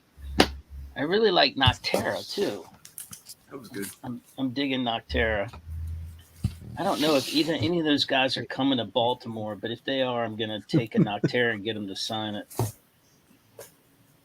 Because I want them to. I don't get a lot of signatures, but there are some that I like. I don't know if either one of them is coming. We might not be big enough. We're not New York. We're just Baltimore. Station 6-2. Station. That's it. Yeah, I mean, we don't still even know who's coming to C2E2 aside from John Cena and Hayden Christensen. Yeah, they've barely announced anybody. Wait a minute, did you say John Cena? Yeah. Ooh, Klaus is coming, all right. You didn't know that? Do you like John Cena? Yeah. We won't be able to see him, though. I know. That's the only disappointing part. I hope he wears his Peacemaker costume. Rob just posted the guess. Yeah, that it's been the same guess. Yeah. Chris Claremont. That's like the other name I know.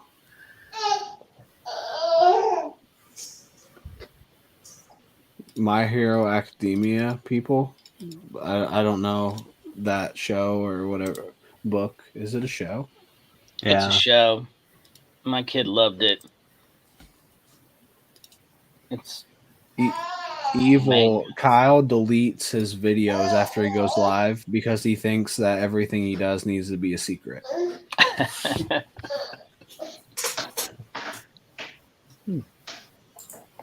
I don't know. That's not the remote for the TV, buddy. That's why that's not working. All right.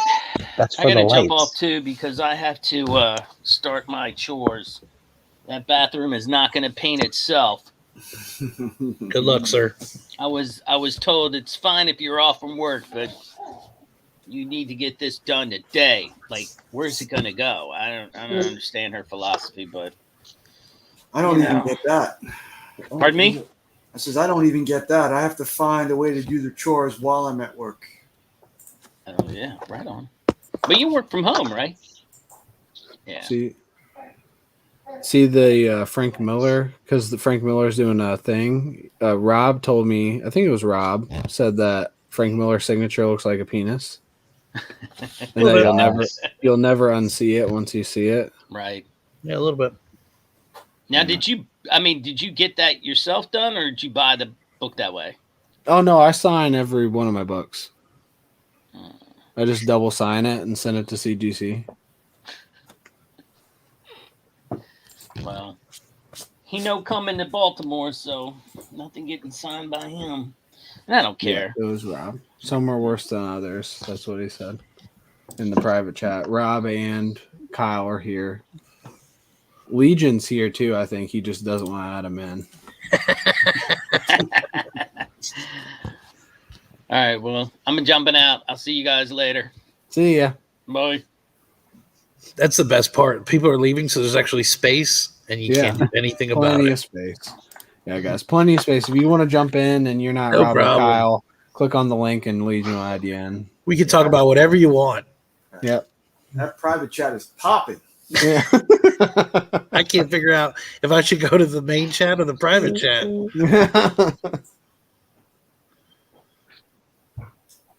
I probably look ridiculous. Like all you can see is my finger moving around because I'm trying to do this on my phone to read the chat stuff.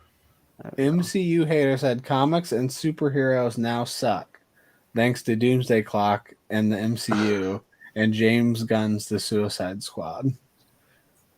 Is this another Mau Mau and Alexander who come in and want to cancel Doomsday Clock and they don't have anything else to say? I hate to be the bearer of bad news, but a lot of people agree with you. So there.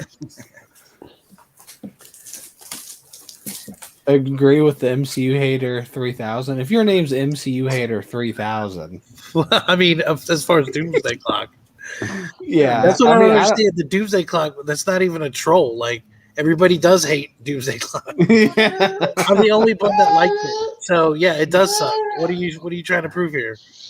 I've never read it actually. Evil said I like all three of those. I love Doomsday Clock until the end. Snuggles. I don't think I've ever really gotten to. I've only heard Remy say he likes it, and I've only ever said that I only like it to the end, but we've never like broke it down. I'm gonna put this little one to sleep, so I got to make room so more people can jump on the on No the problem. stage. Hey, we appreciate it, and the private chat appreciates it as well. Thank you for your sacrifice. Yeah. I volunteer as tribute. Station, y'all. Station, man. See you later. Have a good one. See you, man. Yeah. MCU hater said evil, then you hate comics. I've never seen somebody who hates comics more than Mike at Evil's Comics. Yeah, you hate comics, and you don't know how to read. Yeah, exactly. Don't take this guy too seriously, Evil's Comics. I mean, I don't love Doomsday Clock, but who cares? Not everyone likes different things.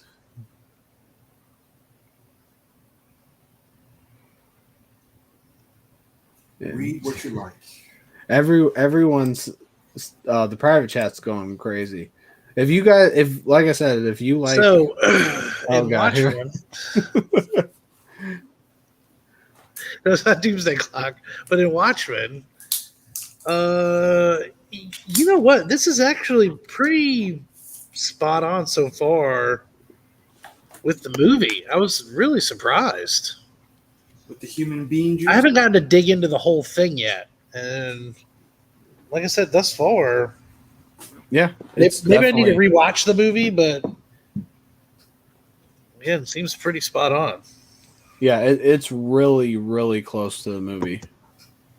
And you know, I was not a fan of the movie until the second time I watched it. Mm-hmm. Same. I think it was just the didn't concept like it of like superheroes that. And just, I mean, like, you know, you imagine superpowers on the scale of like a Justice League or, you know, the Avengers or something. And so for this one, it was kind of like, I don't know. I don't know what it was. I definitely enjoyed it more the second time. The first time I watched it, I wouldn't say I disliked it. I was just like, I don't think I was ready for it. I think that's the best way to put it. I wasn't ready for the super, super in-depth, like, character story that it was. And I thought it was just going to be a fun superhero story. And that's not what it is at all. No, definitely one that, like, you want to dive into and study a little bit. Were you a little disappointed there was no giant squid at the end, or did you like how he modified it? Me? I'm assuming me. Yes. Just what giant squid? Remy hasn't read the book yet, so he doesn't know what you're talking about. Okay. Sorry for spoiling that. I didn't say what the giant squid did. Nick's the one that sent me the book. I just assumed everybody read it by now. I haven't gotten a chance to dig into the whole thing yet. A guy who loves Doomsday Clock hasn't read Watchmen? Not to completion, no. To be fair, the squid is in Doomsday Clock. It's like issue 2, I think. Doomsday Clock is maybe it's never mind. I'm not going to talk about Doomsday Clock. Doomsday Clock sucks. Everybody knows that. I haven't read it yet. Oh, hey, look at this. Freedom! I was just about to say that, you know, Remy doesn't bring anything to completion. Man, I showed up right when Mark left. Okay, so since we always interrupt Nick, my sorry about that, Kyle. My thoughts on the change. Other Kyle just got here. I think it really works. My wife said, "Hey, other Kyle," to interrupt Tyler. And no, we don't want. Hey, Kyle's always talking. How's it going, Mark? God damn it, Kyle! I'm really glad to be here. It felt like I was in jail. I needed to be like let loose. Hi, Kyle. I felt like Daredevil. Hey. It's not you, Kyle. Mark's Kyle. Oh, hey, other Kyle. Or the first Kyle. Yeah, it doesn't matter. I don't think. Yeah, I don't think. We love you equally. That's what matters. Is I love you equally. But do you? He does say I love Kyle a lot. I think that he's talking to you, though. It all depends how lonely he is. Facts. Well, with this Kyle down here, I never have to be lonely. That guy? That guy. Yeah. Tyler, what were you saying? Nick asked what I thought of the change, or what we all thought of the change of the minus the squid. I think basically they didn't think that the squid would work on screen, and so he changed it. And Or Worked good for the story. It definitely worked good for the story, especially with blaming Dr. Manhattan and eliminating him, like adding to like the it overall definitely purpose of what it was. I mean, like that wasn't a lazy change at all. That like it was basically because of what he just said. They didn't think it would work for the movie, but it turns out if you do it right, like they did in the Watchmen TV show, it works really well. Well, in their defense, in defense of the change, we didn't get a giant squid monster that was developed by these kidnapped artists and scientists. That its primary function is to instill fear into you, and so we didn't get that. We just saw the fallout of it. Yeah, yeah, just the fallout. But I don't even think they thought it would work on screen at all. Like even the look of it, having the squid exist at all was just not going to work, and it did. Yeah. What'd you think, Flash Ray joined the Legion, by the way, Mark. What? That is I good. forgot you weren't here for that.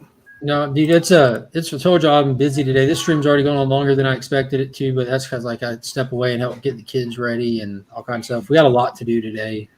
Gotcha. This is a humongously Shut it busy down. month. There it is. I had to find it.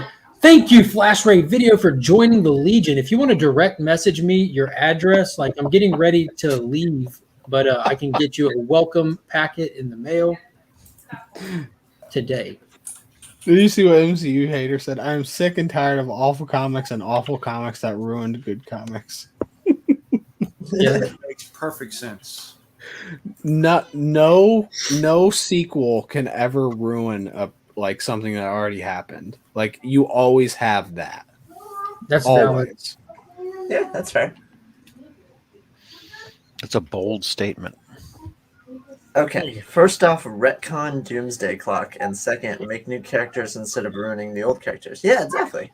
But like, no, I just realized this is Allie, I forget he changes his name so much. That last one you had was awesome though, like Teenage Mutant Moon Knight something like.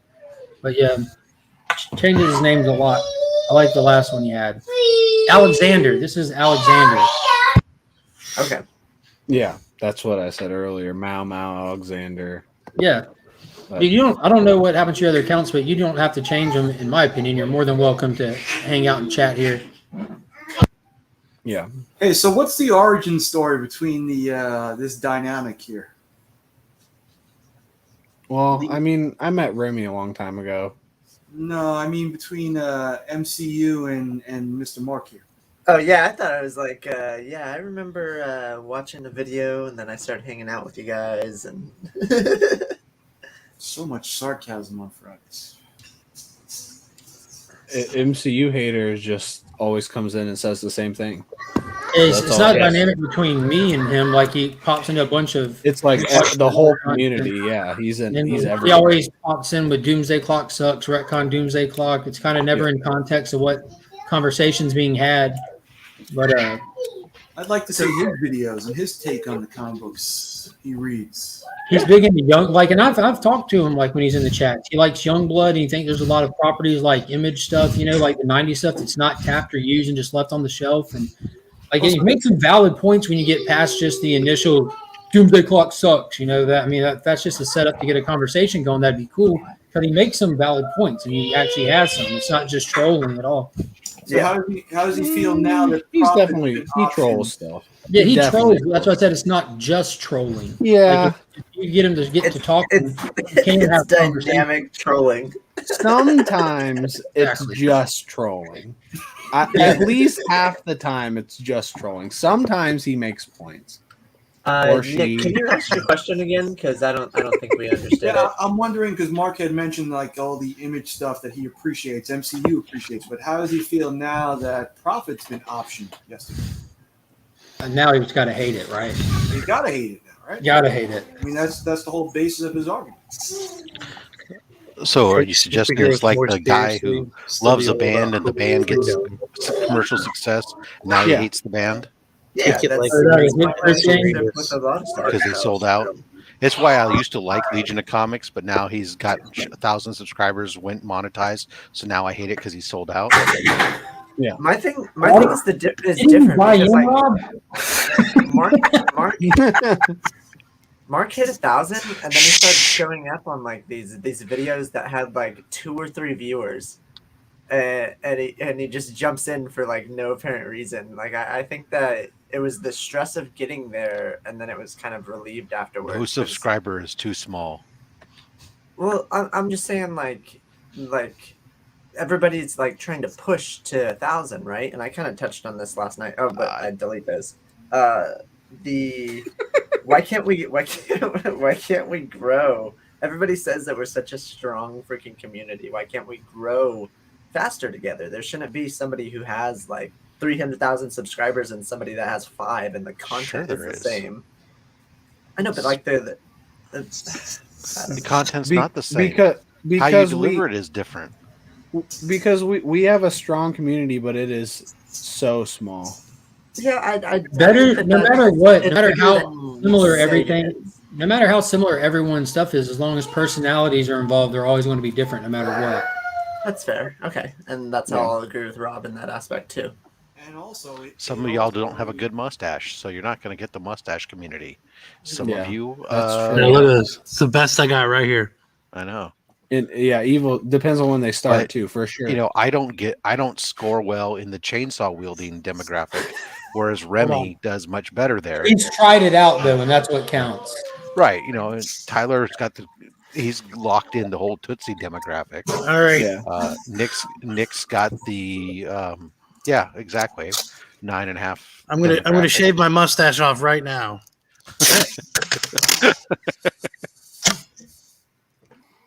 I wish that came right off. That'd You'd have to use a little bit stronger than packing tape, though. Okay, I got you, Biggie. So I think I actually thought I already sent it Tyler. to you. Okay. Oh, cool. I thought I already sent it to you, Biggie. I would I'm not even love kidding. to hear Biggie's perspective on this too. Let me close my door. And it also depends on how much you put yourself out there too. Yeah, exactly. I can't be a whore and put out a video every single day. I just show up on other people's channels every single day, it seems. Yeah, I mean, there's too much content to catch up on. I mean, honestly. Well, yeah, you can't consume it all. Although Yeah. some people do a better job than others. That's true.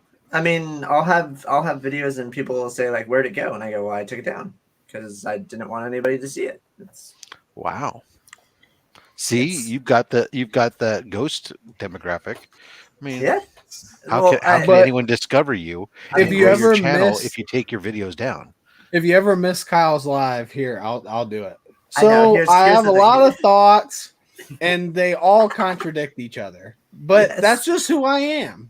That's Right? totally what it. That's totally what That's it what is. you say. I I love go- it. It is the best. I say like this really hot take, and then I provide the other side of it, which is also rational. So you and I go, debate It's just yourself. yeah, I do, and I just stare Nice. at the camera the whole time. I love it. It is my favorite. So I wish you went you're live such a every night. master debater that you I had a guy. His name was Mr. Bateman, and we called him Master Bateman. Third treat. he was under 18 then. Obscure characters with respect. Garbage Squad, Ruin, Peacemaker, Before Bloodshed. I moved on. With respect. And okay, cool. What's up, Biggie Biggie? has entered the building. What's up, Big? everybody. Yes. What is up, brother? What's up? How y'all Not doing? much. Pretty good. Are you Good, listening good, to our man. conversation? Yeah, what was y'all talking about? We're talking about how like the community is small, but like there's still people that have like 300,000 subscribers, and there's people that have like 20 subscribers, and they're still putting out the same content. Okay. Well, it's gotten a lot bigger. I remember when it was a lot smaller, but Yeah. Absolutely. there's big gaps in subs. I feel like if you got a couple hundred subs, you're doing pretty good. You know what I mean? So Yeah, that's fair. Yep. And we were also discussing whether that Kyle is a master debater. master debater. Or if he's a cunning linguist. That's right. That's funny. Cunning linguist, yeah. So I was thinking we should do a fucking there was a cop car parked and there was no cop in it. Okay, so yeah, I was thinking we should do like a community comic book squares, and you could have the host do like one of the questions, right? And the first person to get tic-tac-toe wins a prize. Oh, that's great. That's a great idea. That's fucking. You get Biggie 9 has people. to be the middle, though. Yeah, you got to have the middle square be a special person. Yeah, it's you. You're the only person I could imagine being in the middle square. So everybody has like a true or false question. The host can hop in or be the like first square in the corner or whatever and do it. Oh, really? Biggie, you are our Whoopi. Well, if anybody puts it together, I might try it, but I'm too fucking lazy. Like I don't. He's an idea It has man. to be good. I Yeah, bet John somebody can pull is- it off. John, John can probably yeah. do it. No, not John. We want someone better than John. John's fuck John. good at that kind of stuff, though. No, Like, honestly. no, he's not. Slot would be good. John Any- sent me a message at would like be better 4 than o'clock in the John. morning. Hey, Rob, back in the day, who was always the center square? Was that Paul Anka? Oh God, I was trying to when he said Whoopi, I was going, man, I don't remember Whoopi ever on that show, but I don't recall. I remember like Bruce Valanche on the show all the time, and God, I don't remember. Jesus, That been was so yeah, long. that was like wave one. Whoopie was like late Well, '90s, yeah, early I'm- 2000s. back in my day. Yeah, Yeah, I remember. I watched that one on whatever that show was. no Game Show Nick, Network. Nick, you said out was this. Yeah. Okay. Yeah, I lost my volume. I gotta come back. Okay, fine.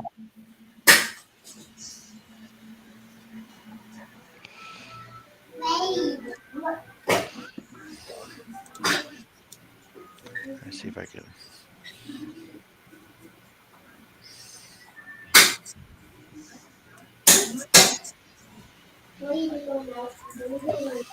Oh wow, Tic Tac Toe went on in all kinds of countries. Britain.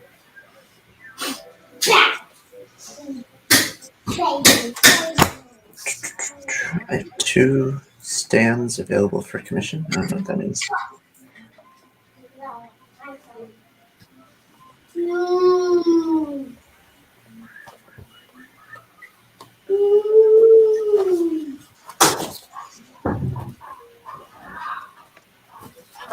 It is super quiet.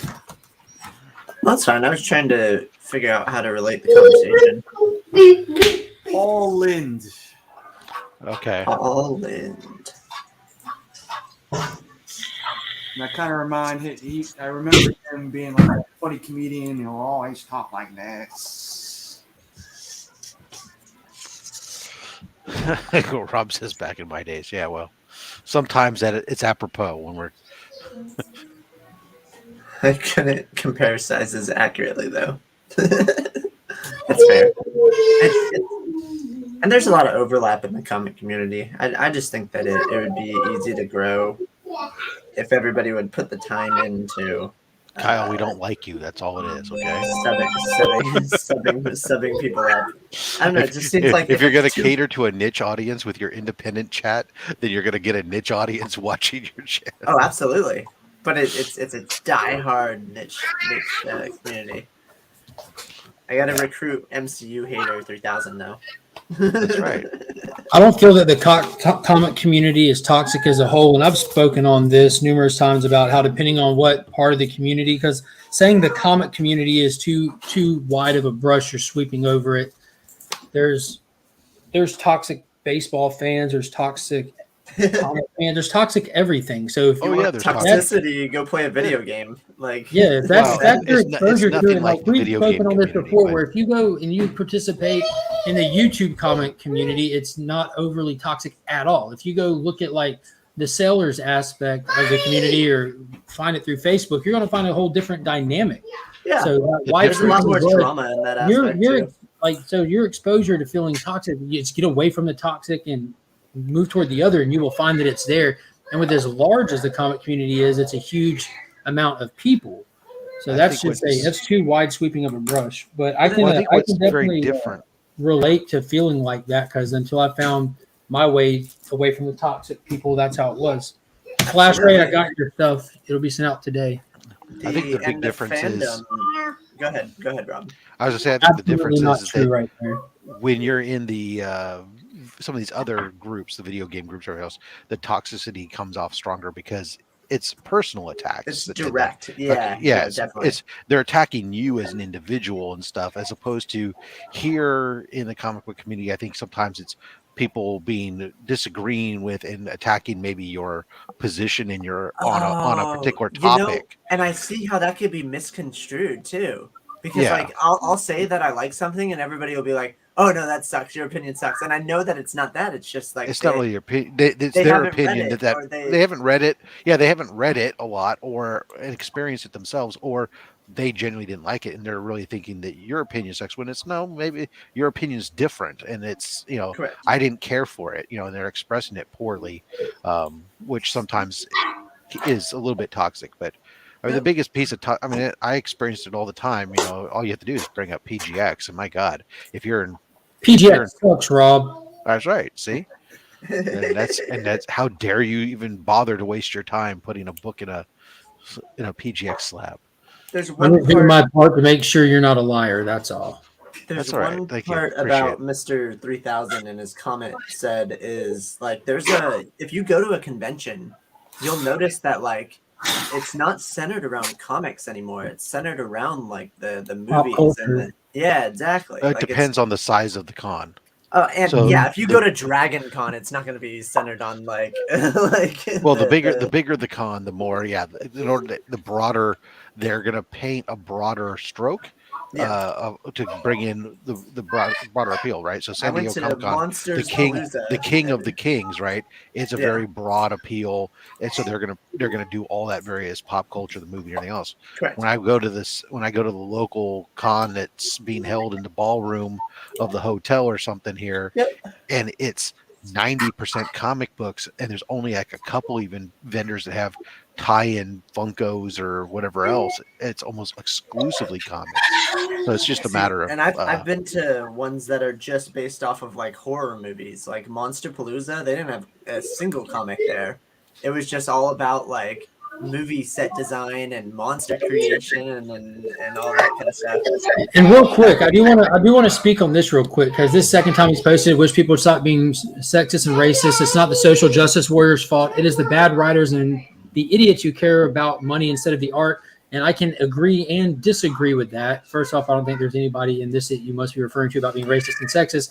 And as far as the social justice warriors, it is absolutely their fault. You need to draw a distinction between social justice warriors and people that appreciate equality and inclusion, because there's a fine line difference between those two things.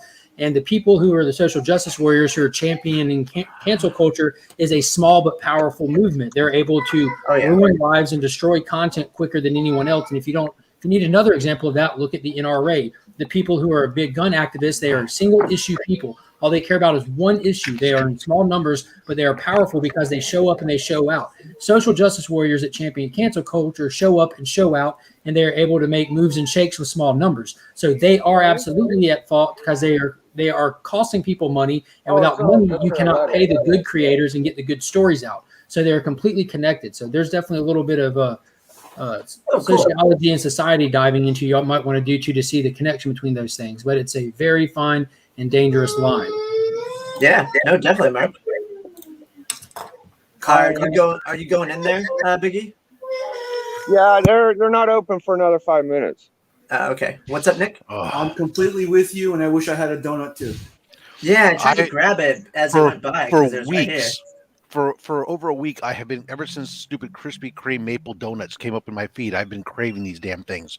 My wife teased me the other day, says when she was at the supermarket, she got some donuts, but then she got home and they disappeared. She left them like on the register or something. So she just got up this morning early, went over to Krispy Kreme. She got me the maple glazed donuts and their pumpkin spice donut. I'm like so freaking ecstatic right now. Shang-Chi, Black Widow, Iron Fist, Spider-Man, Captain America. Oh no, it's at the top. They're all sun damaged. Check them out, dude. They're dope. Oh yeah, the colors are just washed. Nice. Yeah. She's got some cool shit. She's got books in the back, dude. This used to be two shops, right? Okay, so it was a married couple, right? And they fucking hated each other. They got divorced and they split the place up. and one of the stacks of books are in the back, and she never fucking brings them out. Every now and then she'll pop out a few. She had some like Lethal Protector 1s and some fucking some other bullshit. I can't remember, but hey, is that the same shop? Fuck, I found an amazing annual 1 here once. I couldn't believe it. Is that one? Is that the shop you got that Daredevil one from? That 9.8. Which Daredevil? I know it was. Damn, I can't remember. It was in a video a few months back. I got a fucking Amazing Fantasy 15 Volume 2. Fucking first Cho. Yeah, that's a good one. I couldn't fucking believe it, bro. Dang, nice finds. The pumpkin spice donut's pretty damn good. If that's the response you get out of what I said, you're not listening to a word that's being spoken. I'm trying. No, not you, Biggie. He's talking to the chat. This fucking phone is garbage, bro. I can't No, he was talking to the chat. Oh, yeah, yeah, not you, Biggie. You're good. Dude, it's so weird how like indies are tied into this like cuck beta feministic fucking genre bullshit where all the women are heroes and the men are fucking retards and like Star Wars now. Wait, sorry. Like every fucking thing, bro. It always ends up the chick is the badass or some shit. I remember in the 90s. Well, yeah, the big but in reality, aren't they? I'm kind of like an old fogey. I don't mind who the badass is. I just want to have a badass. If that's what I'm reading the comic for. I'm gonna go sit in my car. It's loud as fuck out here. I just want to know if I got any new books. I really don't care as long as it's a good story. Yep. I probably don't have any though. Nick, yours and my pool list are very, very similar, minus like the Marvel books that you pick up. Like we pick up all the same indies every single week. Yeah, I mean a lot of that stuff looks good. Yeah, there you go. You have good taste, is what I'm saying. Did you pick this up this week? Nope, I didn't like the concept. It's from Scout, right? Yeah. I didn't pick up that. The ones that I was on the fence on were out because I wasn't really sold by the previews world, but people were hyping it up. Yeah. Chicken Devil, I didn't really pick up. It just seemed too ludicrous. It is ludicrous, but the artwork is phenomenal and the colors are amazing. Nick, check your IG. And then the one book about I forget what it was called. It's a longer title. It has like a long word in it. Vengeance or something. Oh, yeah. Yeah, Nick already said it was an awesome book. That's the only one that I regret not picking up. All right, everybody. Nick, you want to drop a link in the chat? We're going to move this chat over to Nick's Kicks and Comics. I'm about to be heading out for the day and everything. So everybody, got 17 people in the chat, including you, MC Hater. Head over there and definitely keep it going because there's nothing wrong with conversation, man. I don't like to write anybody off as a troll, especially if they're willing to dialogue, even if they're not listening and shortchanging responses, which is a pretty petty debate tactic. But yeah. I definitely appreciate the topics that you're bringing up, Rick. I think the serious topics that we talked about is what they should be. You know, when people talk about stuff that they're afraid to, you normally find you have more common ground than you thought you did. And it's supposed to be able to bring people together. And I hope that happened here today. But yeah, so everybody head over there to Nick's Kicks and Comics. I believe he dropped the link in the chat. Everybody on the panel, I'm sure you're invited over there. But I hope everyone has a good day. I appreciate everyone hanging out today. I appreciate all the channel members. And I definitely appreciate the new ones we got today. We got Flash Ray Video in there. Thank you all for the super chats. And Definitely check out In the Mix tonight with DJ Links. I'll be hanging out in the chat there. And then right after that, I'll be live on Blasting and Stashing Comics with those wild dudes reviewing some books from this week. I'm very, very excited to do that. It's one of my favorite review shows to watch. And yeah. And Nick will be on Slab Hub on Saturday. And Nick will be on Slab Hub. And he's every other weekend, Rob. I would say I'd be on the following weekend because I'll be off. But it is DC Fandom on the 16th, and that's where I'll be. So big thank you to all the channel members. Booked. Yeah. Get rid of Blue Hellions. There we go. So big thank you to all the channel members, and I hope everybody has a great day. And until next time, guys, as always, I'm Mark, but we are Legion.